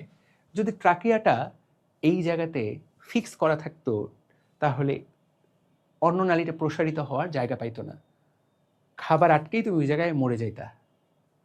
তো এটা হয় না, বড় খাবার আসলে সেটা এই জায়গায় এটা এই জায়গায় পার পেয়ে যেতে পারে। কথাটা কি বুঝতে পেরেছো? তাহলে তাহলে এই জায়গাতে পেছনের অংশটুকুতে কিন্তু তরুণাস্থি থাকে না। মোট কয়টা তরুণাস্থি থাকে সি আকৃতির? 16 থেকে 20টা তরুণাস্থি থাকে। এই কয়েকটা কথা বলতে পারবে না? এটা দৈর্ঘ্যটা মুখস্থ রাখতে পারবে না? দেখো তো দৈর্ঘ্য কত, 10 থেকে 12 সেন্টিমিটার। কয়টা তরুণাস্থি থাকে? 15 থেকে 20টা। এই তরুণাস্থিগুলো আকৃতি কি? সি আকৃতির। পেছনের দিকে কি থাকে? পেছনের দিকে কি থাকে? পেছনের দিকে থাকে হলো মাংস, রাইট? দেখো পেছনের দিকে বলা হয়েছে তন্তুময় টিস্যু দ্বারা। তন্তুময় টিস্যু বলতে আসলে পেছনের দিকে ওটা আসলে স্মুথ মাসেল বা মসৃণ পেশি। তো এখানে তন্তুময় টিস্যু দ্বারা অর্ধবলয়গুলো আটকানো থাকে। ক্লিয়ার? আর ট্রাকিয়া পুরো পথ জুড়ে, আমাদের নাকের এই পুরো পথ জুড়ে কি থাকে? সিলিয়া থাকে। সিলিয়া কোষের মাথায় ছোট্ট ছোট্ট ঝাড়ুর মতো কি থাকে? সিলিয়া থাকে। সিলিয়া থাকলে জীবাণুগুলো, ধুলাবালিগুলো কি হবে? ধুলাবালিগুলো আটকে যাবে। কথা কি ক্লিয়ার? বুঝতে পেরেছো? তাহলে দ্যাট ইজ অল। তাহলে প্রিয় ছোট্ট ভাই বোনেরা, ট্রাকিয়া থেকে তোমাকে প্রশ্ন করে আশা করি কেউ আটকাতে পারবে না। প্রিয় আলিম স্যারের বইয়ে দেখো তো, এই তরুণাস্থিগুলোর একটা নাম দিয়েছে। এই তরুণাস্থিগুলো কি ধরনের তরুণাস্থি? এটা গাজী আজমল স্যার বলেন নাই, এটা আলিম স্যার বলেছেন। এটা হায়ালিন তরুণাস্থি। এই পড়াটা তুমি আবার চলন এবং অঙ্গচালনা চ্যাপ্টারে পাবা। চলন অঙ্গচালনা চ্যাপ্টারের তরুণাস্থির প্রকারভেদ যখন তুমি পড়বা, ওই জায়গাতে প্রথম প্রকারভেদের নাম হলো হায়ালিন বা স্বচ্ছ তরুণাস্থি। ওই জায়গাতে বলাই আছে এটা থাকে শ্বাসনালীতে। 2 জায়গার পড়া একসাথে মিলায় পড়বা। এইগুলোর আকৃতি সি আকৃতির হয়, তবে জায়গায় জায়গায় ইউ বা ডি আকৃতির মতো হতে পারে। এই তো, দ্যাট ইজ গ্রেট। এখান থেকে এর বাইরে নতুন কোনো তথ্য দেওয়া নেই। দেখো যতটুকু এক্সট্রা তথ্য, সেই এক্সট্রা তথ্যটুকু আমরা কিন্তু এই জায়গাতে মার্ক করে দিয়েছি। জাস্ট এক্সট্রা লাইনটা আমরা কি করে দিয়েছি? মার্ক করে দিয়েছি। ক্লিয়ার? ওকে, যারা বলো, সবাই বলো, যা যা পড়ালাম এই পর্যন্ত প্রত্যেকটা লাইন ব্রেনের মধ্যে ঢুকছে কিনা। এর বাইরে একটা লাইনও পরীক্ষায় আসবে না। আমরা তোমাকে যা পড়াচ্ছি আগামী 6 মাস আমরা তোমাকে যা পড়াবো এর বাইরে এক লাইনও মেডিকেল ভর্তি পরীক্ষায় আসবে না। এগুলার বাইরে 100তে 100 কমন পাবা তুমি, কিন্তু তোমরা 100তে 100 কেউ পাবা না, কারণ তোমরা নিয়মিত এগুলো পড়বাই না, ভুলে যাবা, পরীক্ষার আগে কনফিউজড হয়ে যাবা। 2-3টা তথ্য যখন একসাথে দিবে তুমি দেখবে যে পারছো না। তো মেডিকেল ভর্তি পরীক্ষা, 6 মাস পরে মেডিকেল ভর্তি পরীক্ষা, এটা তো একটা চ্যালেঞ্জ, এটা তো একটা গভীর চ্যালেঞ্জ।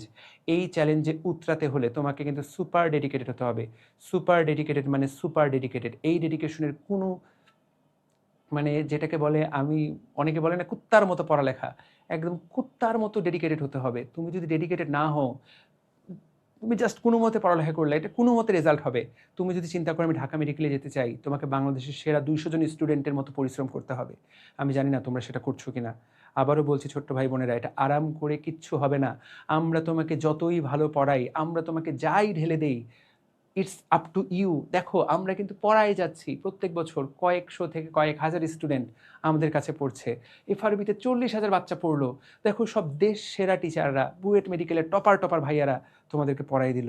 তারপরও এই এইচএসসি পরীক্ষায় কেউ 1300-র মধ্যে পাবে, কেউ 1200-র মধ্যে পাবে, 1150, কেউ পাবে 800, কেউ পাবে গোল্ডেন সব সাবজেক্টে 95, কেউ সব সাবজেক্টে পাবে 60। এই এফআরবি ব্যাচের স্টুডেন্ট। ইনপুট তো আমরা সবাইকে সেম দিচ্ছি, তোমার কারোর জন্য কি এক্সট্রা স্পেশাল ক্লাস নিচ্ছি নাকি? না, কিন্তু আউটপুট আর ডিফারেন্ট, তাই না? তো তুমি কি প্রপার ডেডিকেশনটা দিচ্ছ কিনা, that is the most important thing. ঠিক আছে, ওকে ওকে, ঠিক আছে প্রিন্স, প্রীতম, পারবো ইনশাল্লাহ, তাহলে দ্যাট ইজ গ্রেট। ওকে, তাহলে আমরা শিখলাম ট্রাকিয়াটা সম্পর্কে পারবো। এরপর ট্রাকিয়াটা 2 ভাগে ভাগ হয়ে যাবে। এই ভাগ হওয়ার এদেরকে বলে ব্রঙ্কাই। দেখো তো গাজী আজমল স্যার এই ব্রঙ্কাইয়ের কোনো বাংলা নাম দেন নাই, কিন্তু আলিম স্যার এই ব্রঙ্কাইয়ের একটা বাংলা নাম ইউজ করেছেন। এই বাংলা নামটা হলো ক্রোম নালী। এইটা কিন্তু তুমি যদি এক্সট্রা এই লাইনটা পড়ো তাহলেই তুমি শুধু জানতে পারবা, তুমি যদি এই লাইন না পড়ো তুমি এটা জীবনও জানতে পারবা না। দেখো আমরা শুধুমাত্র ওই শব্দটাই মার্ক করে দিয়েছি, this is the only extra, super duper দাগানো বই। দেখো তোমাকে একদম পেইন খেতে হবে না, তুমি শুধু ক্রোম নালী শব্দটাতে ফোকাস করবা। ক্লিয়ার? ওকে, এখন এই যে ব্রঙ্কাই, ছোট্ট ভাই বোনেরা, এই যে ব্রঙ্কাস, আমরা তো আগেই বলেছি এই ব্রঙ্কাসগুলা প্রথমে নাম কি হবে, প্রাইমারি ব্রঙ্কাস, তারপরে সেকেন্ডারি, তারপরে টারশিয়ারি, তারপর সেগুলো ছোট ছোট আরো ছোট ছোট ভাগে ভাগ হবে। সেই ছোট ছোট ভাগগুলোর নাম কি? সেই ছোট ছোট ভাগগুলোর নাম হলো ব্রঙ্কিওল।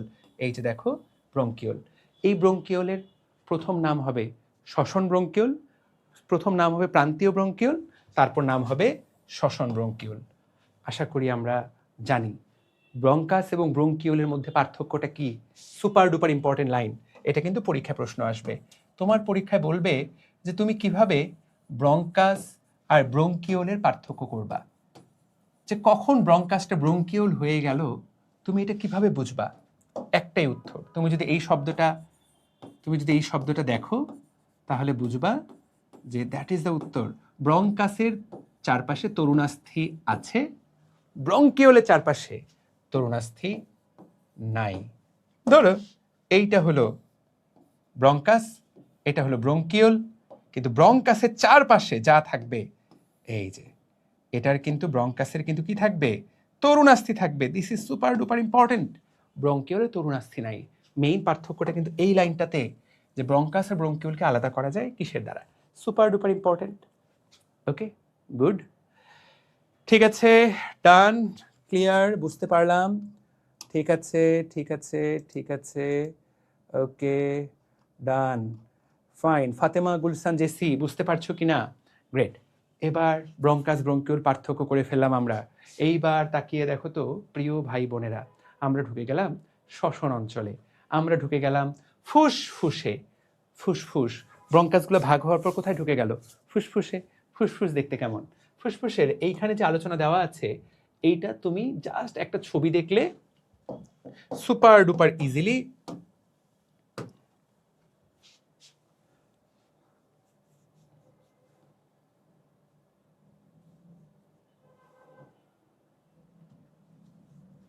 তুমি একটা ছবি দেখলে এটা সুপার ডুপার ইজিলি বুঝতে পারবা। আচ্ছা, এখানে তো এই ছবিটা দেখলে তোমার ব্যাপারটা আর একটু কঠিন হয়ে যাবে তোমার জন্য। প্রথমে আমরা একটা সহজ ছবি দেখি। সহজ ছবি কোনটা দেখবা? সহজ ছবি, সহজ ছবি, সহজ ছবি। That is great. এই ছবিটার দিকে তাকাও। তো ফুসফুস, দেখো আমাদের ফুসফুস দেখতে আসলে কেমন? আমাদের ফুসফুস দেখতে এমন। এটার নাম ডান ফুসফুস, এটার নাম বাম ফুসফুস। ডান ফুসফুসের খণ্ড কয়টা দেখো? একটা খণ্ড, দুইটা খণ্ড, তিনটা খণ্ড। কারণ ডান ফুসফুসকে ভাগ করে এই যে দুইটা কাট, এই দুইটা কাট, এদেরকে বলে ফিশার। এই শব্দগুলো, এদের নাম কি? ফিশার। জাস্ট তোমাকে জানিয়ে রাখলাম, এইরকম ফিশার আমাদের ব্রেনের মধ্যেও আছে। এই শব্দটা ভবিষ্যতে আসতে পারে। তাহলে দুইটা ফিশার এটাকে 3 ভাগে ভাগ করে। আর এখানকার ফিশার কয়টা? এখানকার একটা ফিশার এটাকে 2 ভাগে ভাগ করে। এবং এই যে প্রত্যেকটা ভাগ, এই প্রত্যেকটা ভাগকে বলা হয় লোব। কি বলা হয়? লোব। তাহলে তোমাকে যদি প্রশ্ন করে ডান ফুসফুসে কয়টা লোব, তুমি উত্তর দিতে পারবা ডান ফুসফুসে 3টা লোব। তোমাকে যদি প্রশ্ন করে বাম ফুসফুসে কয়টা লোব, বাম ফুসফুসে 2টা লোব। ক্লিয়ার? লোবগুলো ভাগ হলো কি দ্বারা? ফিশার দ্বারা। এইটা তো মোটা দাগের শ্রেণী বিভাগ। বাংলাদেশকে 8টা বিভাগে ভাগ করা যায়, কিন্তু তাতেই কি শেষ? প্রত্যেকটা বিভাগকে আবার অনেকগুলো করে জেলায় ভাগ করা যায়। বাংলাদেশকে মোট 64টা জেলায় ভাগ করা যায়। জাস্ট লাইক দ্যাট এই প্রত্যেকটা লোবকে আবার ছোট ছোট ভাগে ভাগ করা যায়। প্রত্যেকটা লোবকে আবার এরকম ছোট ছোট ভাগে ভাগ করা যায়। এই ছোট ছোট ভাগগুলা, এই ছোট ছোট ভাগগুলা, এগুলাকে বলা হয়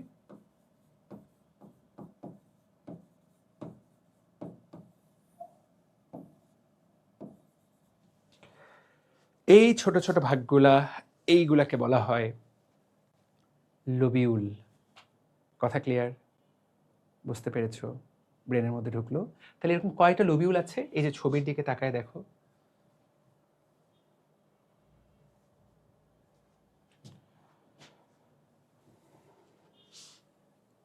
কয়টা লোবিউল আছে একটু তাকায় দেখো। এই যে দেখো, এই ছবিটা গেল কোথায়? আচ্ছা, এই এত কিছু দরকার নেই আমাদের। তুমি জাস্ট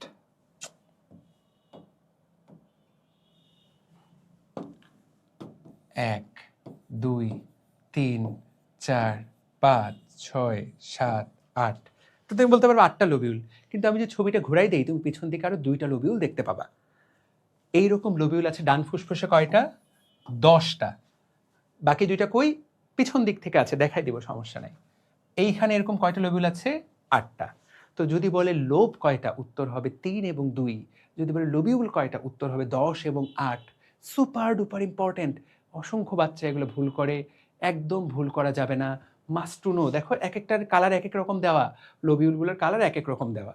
দেখো তুমি আরও এরকম ছবি পাবা, জাস্ট লোবিউল অফ লাং লিখে সার্চ দিলেই দেখো বাংলাদেশ যেমন ম্যাপে ভাগ করতে পারবা, তুমি ফুসফুসের প্রত্যেকটা জায়গাকেও এরকম ভাগ করতে পারবা। এই যে দেখো এখানে 10টার ভাগে 10টার নাম দেওয়া আছে, এখানে 8টার নাম দেওয়া আছে। পারবো ইনশাল্লাহ? ব্রেনের মধ্যে ঢুকলো? ঠিক আছে। তো এই কথাগুলোই কিন্তু এই জায়গাতে বলা, যে লোব কয়টা সেটা তুমি বললো, তারপর ডান ফুসফুসে 10টা, বাম ফুসফুসে 2টা, বাম ফুসফুসে 8টা। এই কথাটাও আশা করি তুমি বুঝতে পারবা। এখন তোমাকে একটা দারুণ তথ্য আমি শেখাবো। সেই শেখাটা হচ্ছে, প্রিয় ছোট্ট ভাই বোনেরা, নিউ এডিশনে দেওয়া ডান ফুসফুসে 10টা, বাম ফুসফুসে 8টা সেগমেন্টে বিভক্ত। That's fantastic. ও যে শব্দটা বলেছে সেটা হলো, কোনো সমস্যা নাই। তাহলে একটা হলো লোবিউল, যার অপর নাম সেগমেন্ট। লোবিউলের অপর নাম কি? যাহাই লোবিউল তাহাই সেগমেন্ট। এইটা একটা দারুণ পড়া, রাইট? লোবিউল বা সেগমেন্ট। ওকে, কয়টা? ডান ফুসফুসে 10টা, বাম ফুসফুসে 8টা। কথা ক্লিয়ার? মনে থাকবে? ঠিক আছে। আর যদি বলে লোব, ডান ফুসফুসে 3টা,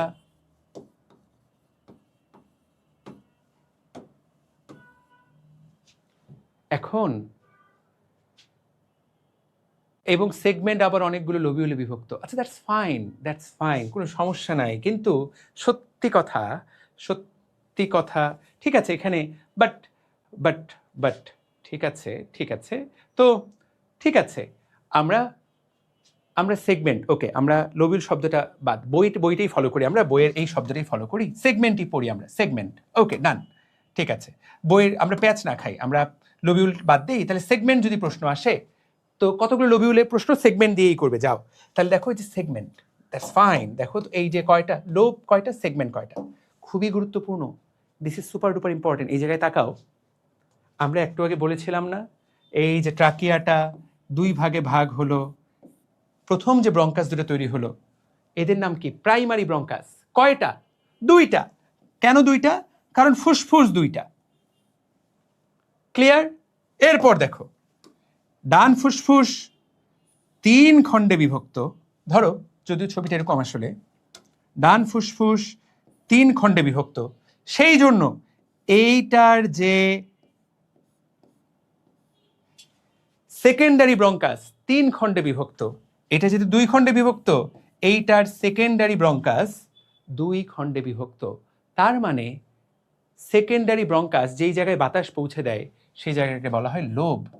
তাহলে সেকেন্ডারি ব্রঙ্কাস, এটার নাম হলো সেকেন্ডারি ব্রঙ্কাস বা লোবার ব্রঙ্কাস। সেকেন্ডারি ব্রঙ্কাসের অপর নাম কি?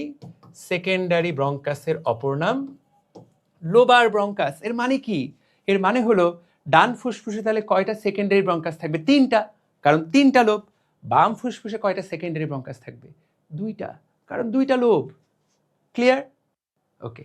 এই সেকেন্ডারি ব্রঙ্কাস পরে কিসে ভাগ হবে? টারশিয়ারি ব্রঙ্কাসে। ডান ফুসফুসে মোট এরকম টারশিয়ারি ব্রঙ্কাস তৈরি হবে কয়টা? 10টা, কারণ সেগমেন্ট কয়টা? 10টা। তাহলে এইটাকে বলবো আমরা, এখানে যেই ব্রঙ্কাসগুলো সাপ্লাই দিবে তার নাম হলো টারশিয়ারি, তার নাম হলো টারশিয়ারি ব্রঙ্কাস। যেহেতু টারশিয়ারি ব্রঙ্কাস সেগমেন্টে সাপ্লাই দেয়, বাতাস নিয়ে যায়, এই জন্য এটার অপর নাম সেগমেন্টাল ব্রঙ্কাস। তাহলে তোমাকে যদি কেউ প্রশ্ন করে লোবার ব্রঙ্কাস কয়টা? ডান ফুসফুসে 3টা, বাম ফুসফুসে 2টা। তোমাকে যদি বলে টারশিয়ারি ব্রঙ্কাস বা সেগমেন্টাল ব্রঙ্কাস কয়টা? ডান ফুসফুসে 10টা, বাম ফুসফুসে 8টা। শুধু সেগমেন্ট না, সেগমেন্টে যে বাতাস নিয়ে যায় যে ব্রঙ্কাস, তার নামটাও এর সাথে অ্যাড করো। যে শুধু লোব না, লোবের মধ্যে যে বাতাস নিয়ে যায় তারটাও এর সাথে অ্যাড করো। তাহলে প্রাইমারি ব্রঙ্কাস কোথায়? 2টা ফুসফুসে নিয়ে যায়। প্রাইমারি ব্রঙ্কাস কয়টা? 2টা, কারণ 2টা ফুসফুসে নিয়ে যায়। কথাটা কি আস্তে আস্তে বুঝতে পেরেছো? ব্রেনের মধ্যে ঢুকলো? ঠিক আছে, ওকে, ঠিক আছে, ফাইন। তাহলে সেগমেন্ট শব্দটা আমরা ইউজ করব, লোবিউল শব্দটা না। Thank you. ঠিক আছে, দ্যাট ইজ গ্রেট। ওকে, তো ঠিক আছে, ঠিক আছে, ঠিক আছে। ওকে, তো লোবিউল শব্দটা ভুল করে ইউজ হয়ে গেছে। লোবিউল না, আমরা কি ইউজ করব? সেগমেন্ট। তাহলে কয়টা সেগমেন্ট? সেগমেন্ট কয়টা? সেগমেন্ট এটা। ক্লিয়ার? এরপর এই সেগমেন্টাল ব্রঙ্কাসগুলো কিসে ভাগ হবে? Segmental bronchus.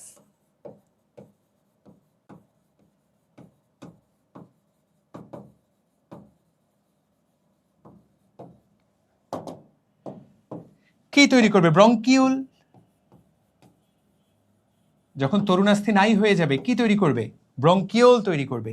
এই ব্রঙ্কিওল যেই জায়গায় বাতাস নিয়ে যাবে, ব্রঙ্কিওল, সেইটাকে বলে লোবিউল। শব্দটা টার্মিনোলজিতে একটু উলটপালট হয়ে গেছিল আমার আগে, যাই হোক, থ্যাংক ইউ। এটা ক্লিয়ার, এটা কেউ একজন পয়েন্ট আউট করেছো, না হলে লাইনটা এখনই। তাহলে ব্রঙ্কিওল যেই জায়গাতে বাতাস নিয়ে যায় তার নাম হলো লোবিউল। ওল ওল মিল আছে, ঠিক আছে? তো লোবিউলের ভেতরে বাতাস নিয়ে যায় কি? ব্রঙ্কিওল। ওকে, তাহলে তাকায় দেখো তো, সেকেন্ডারি ব্রঙ্কাস কোথায় বাতাস নিয়ে যায়, টারশিয়ারি ব্রঙ্কাস কোথায় বাতাস নিয়ে যায়, এবং এ কোথায় বাতাস নিয়ে যায়। পারা যাবে ইনশাল্লাহ। অসংখ্য ব্রঙ্কিওল, এইটা পরের লাইনে লেখা আছে। দেখো, এগুলো এখানে মার্ক করা নাই, কিন্তু এগুলো অ্যাডভান্স লেভেলের প্রশ্ন হলে এখান থেকে প্রশ্ন আসতে পারে। That's great.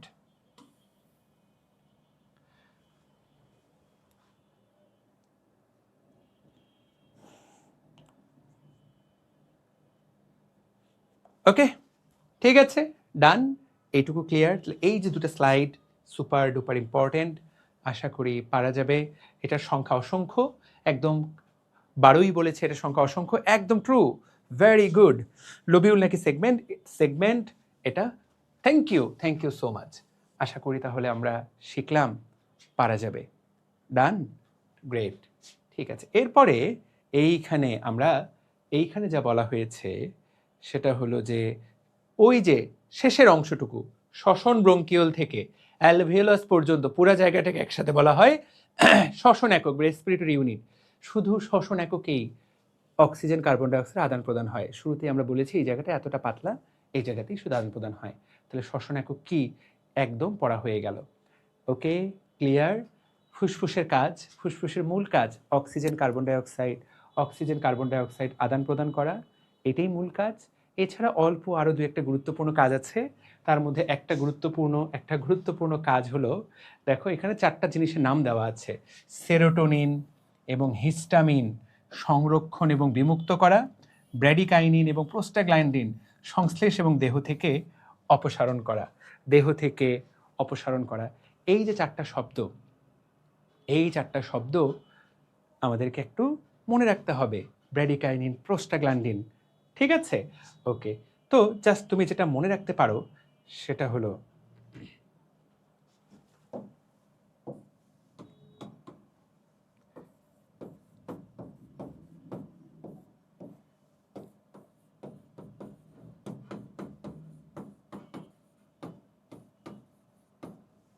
তুমি যদি সেরাদের সেরা না হও বাপ, তাহলে তোমাকে কি করবে?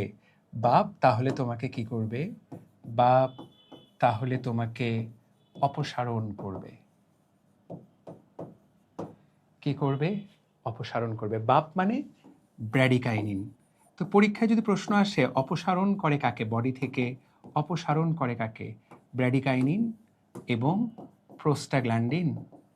ব্র্যাডিকাইনিন এবং প্রোস্টাগ্ল্যান্ডিনকে সে অপসারণ করে। এগুলো কি? ব্র্যাডিকাইনিন, প্রোস্টাগ্ল্যান্ডিন এগুলো হলো আমাদের বডির বিভিন্ন কেমিক্যাল। সত্যি কথা হলো কি, এই কেমিক্যালটা এত জোস কেমিক্যাল, এইটা আছে বলেই তুমি শরীরে ব্যথা অনুভব করো। ব্যথা, এই কেমিক্যালটাই তোমাকে ব্যথা দিচ্ছে। কোথাও ব্যথা হচ্ছে বুঝবা সেই জায়গাতে ব্র্যাডিকাইনিনের পরিমাণ বেশি, সেই জায়গায় প্রোস্টাগ্ল্যান্ডিনের পরিমাণ বেশি। আমরা যে ব্যথার ওষুধগুলো খাই তাদের একমাত্র কাজ থাকে এদের পরিমাণ কমায় দেওয়া, নাথিং এলস। সবগুলো ব্যথার ওষুধ একটা প্রক্রিয়ায় কাজ করে, এদের প্রক্রিয়া কমায় দেওয়া। মানুষ বলে বায়োলজি পড়ে কি হবে? বায়োলজি পড়েই হবে, কারণ তুমি এই যে জিনিসটা আবিষ্কার করলা যে ব্যথা কেন হচ্ছে, তারপর এটার বিপক্ষে এটার বিরুদ্ধে তুমি ওষুধ আবিষ্কার করলা। ভাই, পৃথিবীতে আমরা ব্যথা পেতে চাই না, শারীরিক ব্যথা পেতে চাই না, মানসিক ব্যথা পেতে চাই না, কিন্তু পৃথিবীতে আমরা প্রতি মুহূর্তে সেটা পাই। ব্যথা যে ডাক্তার কমাতে পারে পৃথিবীতে তার চেয়ে মহামানব কেউ আছে? তুমি দেখবা যে তুমি প্রচণ্ড পেটে ব্যথা নিয়ে গেছো, ডাক্তার তোমাকে একটা ইঞ্জেকশন দিল, তুমি দেখবা যে ভাই আপনার প্রতি আমি কৃতজ্ঞ, আপনি আমার কি উপকারটা করলেন। বুঝতে পারলাম? ওকে, ঠিক আছে, ক্লিয়ার। তাহলে এই যে ব্র্যাডিকাইনিন, প্রোস্টাগ্ল্যান্ডিন কি করে? অপসারণ করে। আর সেরাটোনিন এবং হিস্টামিন। সেরা না হলে এখানে অ্যাড করে দাও, সেরা না হলে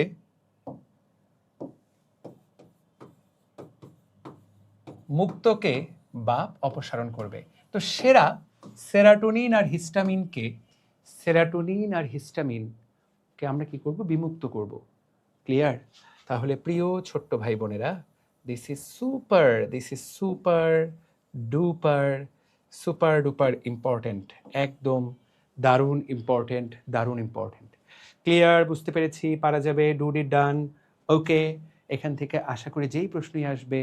ওকে, গুড, ঠিক আছে। ওকে, পারবো। এই শেষের স্লাইডটা পড়তে হবে। ট্রাকিয়া, ব্রঙ্কাস, ব্রঙ্কিউল, অ্যালভিওলার নালী, অ্যালভিওলার থুলি, অ্যালভিওলাস, নালী থলির মধ্যে অ্যাট্রিয়াম, অ্যালভিওলার নালী, অ্যাট্রিয়াম, অ্যালভিওলার থলি, অ্যালভিওলাস। এই সিরিয়ালটা একবার পড়তে হবে। এবার আমরা আসবো অ্যালভিওলাস, দ্য লাস্ট বেলুন। এইটা এই বইয়ে এই ছিল। তোমরা দেখো তো একদম আপডেটেড বইয়ের সংখ্যাগুলোতে কোনো চেঞ্জ আসছে কিনা।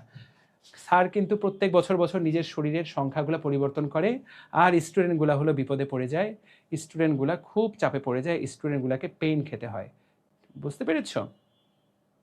তো সে যাই হোক, তাহলে এই সিরিয়ালটা এখানে নতুন কিছু, এই লাইনটা শুধু এক্সট্রা পড়তে হবে, অ্যালভিওলাস। কোনো চেঞ্জ আসছে কিনা একটু তাকিয়ে দেখো। ওকে, গ্রেট। এখান থেকে আমাদেরকে পড়তে হবে। এবার হলো অ্যালভিওলাস কি? অ্যালভিওলাস জাস্ট বেলুনটা, এই যে বেলুন,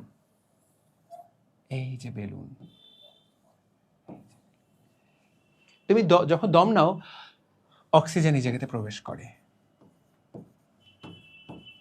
এটার গায়ে গায়ে থাকে রক্তনালীর মধ্যে থাকে কার্বন ডাইঅক্সাইড। কার্বন ডাইঅক্সাইড এখান থেকে বের হয়ে এখানে যায়, অক্সিজেন এইখান থেকে এইখানে আসে।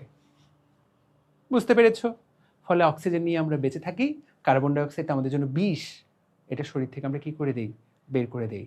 এখন তোমাকে প্রশ্ন করবে, এই যে অ্যালভিওলাস, এটা কতগুলো পরিমাণে আমাদের শরীরে থাকে, সংখ্যাটা আমাদেরকে পড়তে হবে। সংখ্যাটা তুমি জাস্ট ইজিলি, সংখ্যাটা তুমি একদম সহজে মনে রাখতে পারো। কিভাবে সংখ্যাটা আমরা মনে রাখব? তো সংখ্যাটা মনে রাখার জন্য তোমাকে নিজের খাতার মধ্যে সুন্দর করে এই কথা লিখে নিতে হবে, এছাড়া এদের মধ্যে কোনো মিল নাই। দেখো, নবজাতক শিশু একদম যে জন্মাইলো, তার অ্যালভিওলাসের সংখ্যা কম, মাত্র কত, 20 মিলিয়ন। মিলিয়ন মানে কি, এটা কিন্তু নানাবিধভাবে পরীক্ষা আসতে পারে। মিলিয়ন মানে 10 লাখ, তাহলে 20 মিলিয়ন শব্দ 20 × 10 লাখ মানে কিন্তু 2 কোটি। প্রিয় ছোট্ট ভাই বোনেরা, যখন 8 বছর বয়স হয় তখন এটা কত হয়, 300 মিলিয়ন মানে 30 কোটি। পরীক্ষায় নানাবিধভাবে প্রশ্নটা আসতে পারে। আর প্রাপ্তবয়স্ক অবস্থায় তোমার বয়স এখন প্রাপ্ত 480 মিলিয়ন মানে 48 কোটি অ্যালভিওলাস তোমার শরীরে আছে। তথ্যটা যে কোনোভাবেই পরীক্ষা আসতে পারে, মিলিয়নের সাথে এই সম্পর্কটা তুমি একটু মিলাই নিবা। ঠিক আছে, বুঝতে পেরেছো? ওকে, এই তথ্যটাই আমাদের প্রিয় আলিম স্যারের বইয়ে একইভাবে দেওয়া আছে। দেখো কয়টা দেওয়া আছে, 480 মিলিয়ন, তার মানে ওকে। তাহলে এইটা ছিল আগের বইয়ের তথ্য। ঠিক আছে, তাহলে এইটা ছিল আগের বইয়ের তথ্য, পরিসীমাটা একটু চেঞ্জ হয়েছে বোধহয় নতুন বইয়ে। বাস্তবে সবই মনে ঠিক আছে। পরিসীমাটাতে কি চেঞ্জ আসছে, আগের বইয়ে বলা ছিল কতটুকু জায়গা জুড়ে এটা বিস্তৃত, 274 থেকে 790, এখন হয়তো বা আলিম স্যারের কাছাকাছি গেছে, তাই না? এখন বোধহয় 300 থেকে 500 দেওয়া, এটা একটু তোমরা আপডেট করে নিও। মানে দেখো, এইগুলা প্রায় টেনিস কোর্টের সমান জায়গা তৈরি করে তোমার ফুসফুসে, এত জায়গা। মানে সবগুলো অ্যালভিওলাসকে তুমি যদি পাশাপাশি বসাও, তুমি একটা টেনিস খেলে যে Roger Federer, Rafael Nadal, Novak জোকোভিচরা, ওই রকম একটা বড় একটা মাঠের তৈরি হবে। এতটুকু জায়গার কথা বলা হচ্ছে, 525 বর্গফুট। তো এইটা পরীক্ষায় আসবে না, প্যারা খাওয়ার কোনো কারণ নাই, চিন্তা করো না, এইটা পরীক্ষায় আসবে না। ঠিক আছে, এখন তোমরা এই দারুণ ছবিটার দিকে তাকায় দেখো, এই যে দারুণ একটা ছবি। প্রিয় ছোট্ট ভাই বোনেরা, এই ছবিটা কিন্তু পরীক্ষায় আমাদেরকে আঁকতে হয়। অ্যালভিওলাস দেখতে আসলে কেমন, অ্যালভিওলাসের দেখতে কেমন তুমি একটু তাকায় দেখো। অ্যালভিওলাসের মূল কোষ কোনটা, এইটা এবং এইটা, এই তিনটা হলো অ্যালভিওলাসের মূল কোষ। দেখতে পাচ্ছ, এইটা এবং এইটা, এই কোষগুলো দেখতে কেমন, এই কোষগুলো দেখতে চ্যাপ্টা। অ্যালভিওলাস তোমাকে যদি কেউ আঁকতে বলে, তাহলে অ্যালভিওলাস আসলে এই এই এই এই হলো অ্যালভিওলাস, এই হলো অ্যালভিওলাসের মূল কোষ। এদেরকে বলা হয় টাইপ 1 অ্যালভিওলার কোষ। এদেরকে কি বলে, এদেরকে বলে টাইপ 1 অ্যালভিওলার কোষ, টাইপ 1 কোষ। এই কোষগুলা দিয়েই কি হবে মনে রাখতে হবে, এই অ্যালভিওলাসের ভেতরে যে অক্সিজেনটা আছে, এই কোষগুলা দিয়েই আদান প্রদান হবে। এই চারপাশে তো রক্তনালী, রক্তে প্রবেশ করবে এখান থেকেই, কার্বন ডাইঅক্সাইড এইটা ভেদ করেই এই দিকে চলে যাবে। টাইপ 1 অ্যালভিওলার কোষ, কথা ক্লিয়ার? এই টাইপ 1 অ্যালভিওলার কোষের মাঝে মাঝেই জায়গায় জায়গায় সুন্দর মতো বসে আছে ম্যাক্রোফেজ, টাইপ 2 কোষ। এই যে দেখো, টাইপ 2 কোষ। এই টাইপ 2 কোষের কাজ কি জানো? টাইপ 1 কোষ তো আদান প্রদান করতেই ব্যস্ত, এই টাইপ 2 কোষ ওর আদান প্রদানটা যাতে সহজ হয়, টাইপ 1 কোষগুলো যাতে এরকম চুপসে যেতে পারে, আবার ফুলে উঠতে পারে, এটা তো বেলুনের মতো, বেলুনটা যাতে সচল থাকে, সেই জন্য সে একটা রস ক্ষরণ করে। একটা রস ক্ষরণ করে। এই রসটার নাম কি? খুবই গুরুত্বপূর্ণ এটার নাম হলো সারফেক্টেন্ট। দারুণ, সার্ফ এক্সেলের নামের মতো মনে হচ্ছে, সারফেক্টেন্ট। কি ক্ষরণ করে? সারফেক্টেন্ট ক্ষরণ করে। সারফেক্টেন্ট কি করবে? দারুণ ইম্পর্টেন্ট, পরীক্ষায় আসবে। এই সারফেক্টেন্ট পৃষ্ঠটান কমাবে, অ্যালভিওলাসের প্রাচীরের পৃষ্ঠটান কমাবে। পরীক্ষায় আসছিল পৃষ্ঠটান বাড়ায়। ভাই এইটার উপরে যে চাপ, সেই চাপটাকে কি করবে? কমাবে। এটার বাইরে ধরো তুমি একটা হাতে বেলুন নিয়ে আছো, তুমি বেলুনটাকে চেপে ধরে ফু দিচ্ছ, যতই চাপ দাও বেলুনটা কি ফুলে উঠবে? বেলুনটাকে বেশি ফুলতে পারবে? উত্তর হলো না। বেলুনটা বেশি চাইলেও বেলুনটা বেশি ফুলতে পারবে না। কারণ কি? তার উপর অনেকটুকু চাপ তুমি দিয়ে রাখছো, অনেকটুকু চাপ দিয়ে রাখছো। যতই ফু দাও এটা কিন্তু ফুলবে না। কিন্তু তুমি এটাকে হাত ছেড়ে দাও, এরপর বেলুনটা ফু দাও, বেলুনটা ফুলে উঠবে। তার মানে বেলুনের উপরে, পৃষ্ঠের উপরে আমি যে চাপ দিয়েছিলাম, সেই চাপটা এত বেশি ছিল, চাইলেও আমি বেলুনটাকে ফোলাতে পারছিলাম না। এরকম চাপ থাকে আমাদের শরীরে। আমরা যখন মায়ের পেটে থাকি, আমরা যখন শ্বাস নিই না, এই সারফেক্টেন এই চাপটাকে কমায় দেয়, ফলে আমরা শ্বাস নিতে পারি। যার সারফেক্টেন নাই, তার লাংসটা থেকে, তার লাংসটা বেলুনের মতো ফুলবেই না। সারফেক্টেন কতটা গুরুত্বপূর্ণ! এটা অ্যালভিওলাসের প্রাচীরের কি করে? পৃষ্ঠটান কমায়। এটা কোথা থেকে আসবে? টাইপ 2 কোষ থেকে। আর জায়গায় জায়গায় কিছু ভয়ঙ্কর কোষ বসে আছে। এই ভয়ঙ্কর কোষগুলোর নাম হলো, অ্যালভিওলার। এই ভয়ঙ্কর কোষগুলোর নাম হলো অ্যালভিওলার ম্যাক্রোফেজ। এরা শ্বাসের মাধ্যমে যদি কোনো জীবাণু আসে, সেই জীবাণুটাকে ফ্যাগোসাইটোসিস প্রক্রিয়ায় খেয়ে ফেলে। পরীক্ষার জন্য যেটা আমাদেরকে জানতে হবে, যেটা এক্সট্রা গুরুত্বপূর্ণ ইনফো, যারা সিগারেট খায়, এই চ্যাপ্টারে 2টা ক্লাস নিব। অনেকদিন পরে পড়াচ্ছি, একটু ঠান্ডা মাথায় পড়াই। চাইলে আমি চ্যাপ্টারটা 1.5 ঘন্টায় পড়াই দিতে পারি, কিন্তু একটু আরাম করে পড়াই, তাড়াহুড়ো না করি। তুমি সময় আছে পরীক্ষার, যেহেতু আমাদের হাতে 6 মাস, একটু ঠান্ডা মাথায় পড়ি। আমরা যখন এই এইচএসসির পরে যদি এই চ্যাপ্টারটা কোনোদিন পড়াই, তাহলে দেখবে এটা 2.5 ঘন্টায় শেষ করে দিয়েছি। কিন্তু আমি তোমাদেরকে সব মিলাই 3 ঘন্টা 15 মিনিট চ্যাপ্টারটা পড়াবো, কিন্তু যা পড়াবো কনসেপ্টটা ব্রেনের মধ্যে ঢুকে যাবে। যারা ধূমপান করে, সিগারেট খায়, সিগারেটের মধ্যে থাকা সিলিকন ডাইঅক্সাইড এই অ্যালভিওলার ম্যাক্রোফেজকে মেরে ফেলে। ফলে যারা ধূমপান করে, তাদের শরীরে যদি কোনো জীবাণুও প্রবেশ করে, সে এটাকে চাইলে খতম করতে পারে না, সে এটাকে মারতে পারে না। ফলে তাদের কিন্তু নিয়মিত রোগ হয়, বিভিন্ন রকম অ্যাটাক হয়, ফুসফুসের ইনফেকশন তাদের বেশি হয়। করোনা ভাইরাসে মারা গেছে বেশি কারা? যারা ধূমপায়ী ছিল। এই লাইনটা কোথাকার লাইন? এটা সবাই জেনে নাও। আলিম স্যারের বইয়ে কিন্তু এক্সট্রা এই লাইনটাই পড়তে হবে। দেখো, দ্যাট ইজ বিউটিফুল লাইন। ধূমপানে সিলিকার কারণে অ্যালভিওলার ম্যাক্রোফেজ ধ্বংসপ্রাপ্ত হয়। That is beautiful. বুঝতে পেরেছো কি? পারা যাবে? তাহলে এই ছবিটা আমাদের জানার জন্য মাস্ট টু ডু। এখন এই সারফেক্টটা না থাকলে লাংস তো কাজ করবে না, লাংস তো ফুলে উঠবে না, মানুষ কিন্তু বেঁচে থাকতে পারবে না পৃথিবীতে।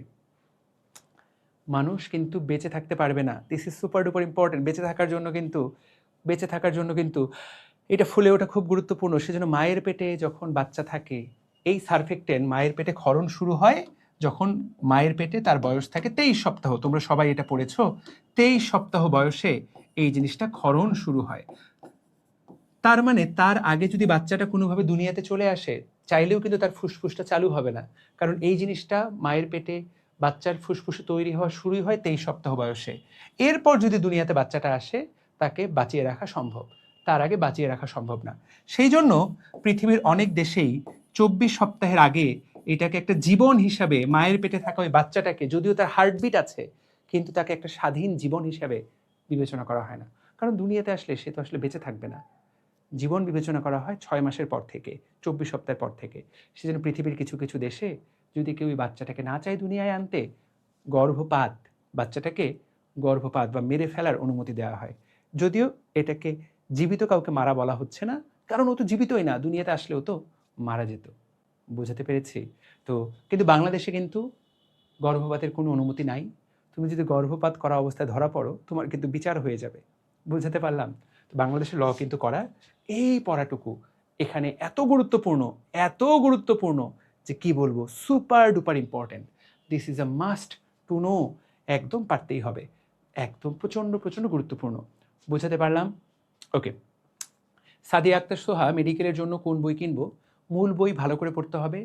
প্র্যাকটিসের জন্য আমরা সুপার ডুপার এবছর আরও আপডেট করছি গত বছরের বই থেকে। আমি তোমাদেরকে দেখাবো, আগামী ক্লাসেই দেখাবো, ঈদের পরেই দেখাবো বই। আমরা এটা পড়ার পর জাস্ট ড্রিম বুকটা একবার রিভিশন করবা, 100% এনাফ। একদম সব কিছু ইন টোটো দেখবা যে পড়াগুলো ব্রেনের মধ্যে সেট হয়ে গেছে। আরেকবার যতই পড়বা, যতই প্র্যাকটিস করবা, ততই তুমি তোমার লেভেল আপ হতে থাকবে। যত পড়বা, যত প্র্যাকটিস করবা, তত তোমার লেভেল আপ হতে থাকবে। ওকে, ঠিক আছে ভাইয়া। ওকে, ঠিক আছে, গুড, বুঝতে পারলাম, গ্রেট। তাহলে এই পর্যন্ত যা যা পড়ালাম সব কি পারা যাবে কিনা? ইনশাল্লাহ বলো তো, সব আমরা শিখে ফেলতে পারলাম কিনা? আর কি কিছু আমাদের এখান থেকে বাকি আছে? আমরা কিন্তু সব মোটামুটি শিখে ফেললাম। ঠিক আছে, ওকে। এই লাইনটা গাজী আজমল স্যারের বইয়ে নাই, এইটা আমাদেরকে জানতে হবে। এটা একটা ভালো জিনিস।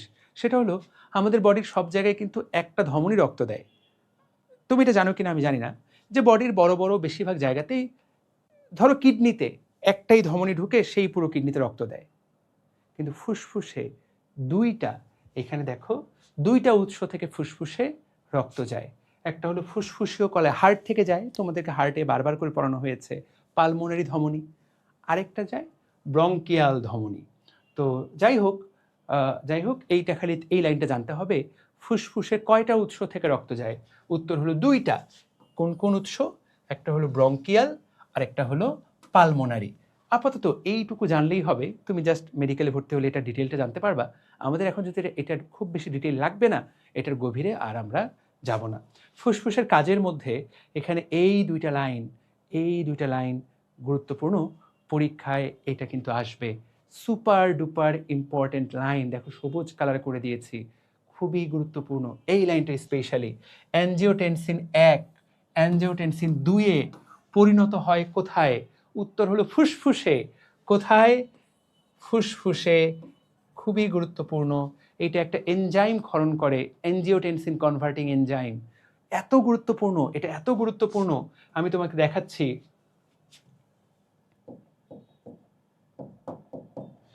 এটা এত গুরুত্বপূর্ণ, তোমার আব্বু আম্মু যদি কোনো প্রেশারের ওষুধ খায়, ঠিক আছে, তোমার আব্বু আম্মু যদি প্রেশারের ওষুধ খায়, তাহলে তুমি প্রতিনিয়ত তোমার আব্বু আম্মু এই জিনিসটা কাজে লাগাচ্ছে। এই যে তাকায় দেখো, অ্যাঞ্জিওটেনসিন 1 থেকে অ্যাঞ্জিওটেনসিন 2, এই যে একটা এনজাইম, অ্যাঞ্জিওটেনসিন কনভার্টিং এনজাইম, এই এনজাইমটা আসে কোথা থেকে? এই এনজাইমটা আসে ফুসফুস থেকে। কোথা থেকে আসে এটা? ফুসফুস থেকে এই এনজাইমটা আসে। ফুসফুস থেকে এই এনজাইমটা কোথা থেকে আসে? ফুসফুস থেকে। খুবই গুরুত্বপূর্ণ, বিশ্বাস করো, এই এনজাইমটা এত গুরুত্বপূর্ণ, এইটাকে ব্লক করার জন্য যত বড় বড় ঔষধগুলো আছে তোমার আব্বু আম্মুরা খায়, এখন আমি নাম বলবো না, কিন্তু জোস ঔষধ, এই যে এই ঔষধগুলা খেলে মানুষের প্রেশার কমে যায়। কারণ এই পথে মানুষের প্রেশার বাড়ে, প্রেশার বাড়তে ফুসফুস একটা গুরুত্বপূর্ণ ভূমিকা পালন করে এই এনজাইমটা ক্ষরণ করার মাধ্যমে। তোমার এত কিছু মনে রাখার দরকার নাই, এক বড় না দুই বড়, ফুসফুসের মন বড়, এটা মনে রাখবা। অ্যাঞ্জিওটেনসিন 1-কে অ্যাঞ্জিওটেনসিন 2-এ পরিণত করে কে? ফুসফুস। সুপার ডুপার ইম্পর্টেন্ট লাইন, বাপরে বাপ, মাস্ট টু ডু। এই লাইনটাতে 7 স্টার মারো, 7 স্টার। স্যারের চোখ পড়ে গেলে এই লাইনটা পরীক্ষায় প্রশ্ন আসবে। ঠিক আছে, ওকে।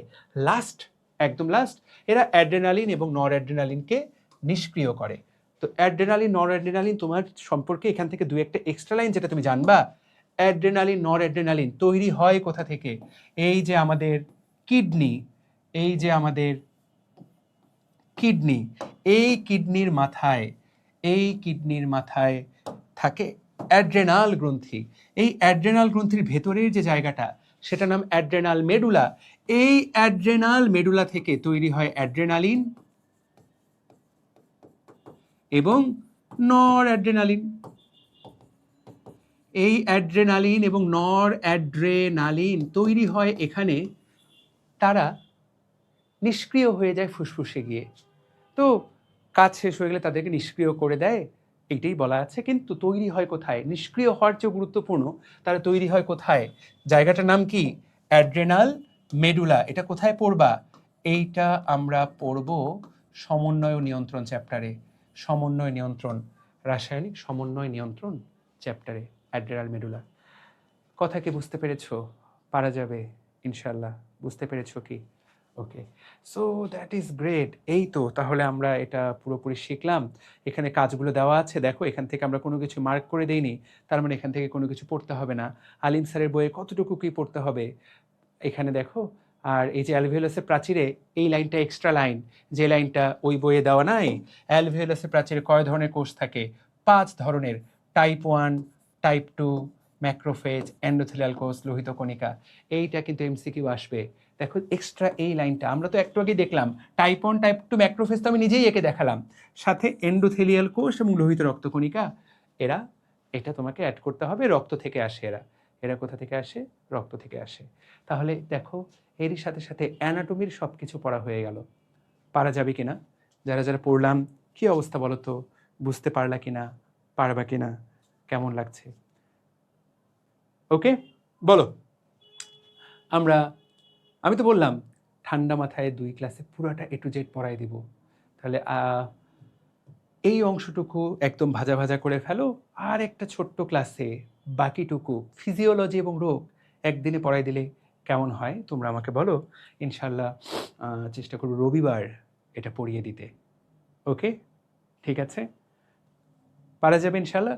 গঠনটা আমরা আজকে পড়লাম, এটা একদম ভাজা ভাজা করে ফেলো, রবিবার এটা আমরা পড়বো, তারপরে এটার উপর পরীক্ষা অনুষ্ঠিত হবে। নাকি যারা আছো তোমরা আমার সাথে একমত? ঠিক আছে,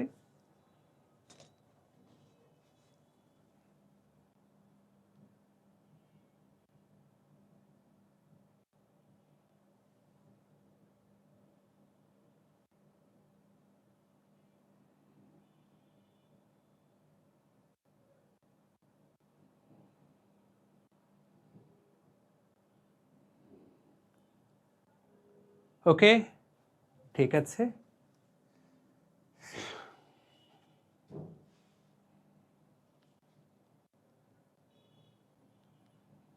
ঠিক আছে, আমি কারো কোনো কথা দেখতে পাচ্ছি না। ঠিক আছে, আমি বাকি অংশটুকু ঠান্ডা মাথায় নেক্সট দিন A to Z পড়িয়ে দিব ইনশাল্লাহ। ঠিক আছে, ওকে। বাকিটুকু একদিন আমরা শেষ করব, তুমি দুটা একসাথে শেষ করে ফেলবা, রবিবার আমরা বাকি ক্লাসটা করব। তো প্রিয় ছোট্ট ভাই বোনেরা, থ্যাংক ইউ। আমরা আজকে এটুকু পড়লাম, আজকে এটার উপরে ভিত্তি করে নেক্সট ক্লাসে পড়বো আমরা। রেসপন্স পেলে খুব ভালো লাগতো আরও। এটুকু একদম ভাজা ভাজা করে ফেলো, প্রত্যেকটা লাইন একদম আজকেই রাতে আগামী 1 ঘন্টায় পুরোটা পড়ে ফেলো। সবার সাথে দেখা হবে। আসসালামু আলাইকুম।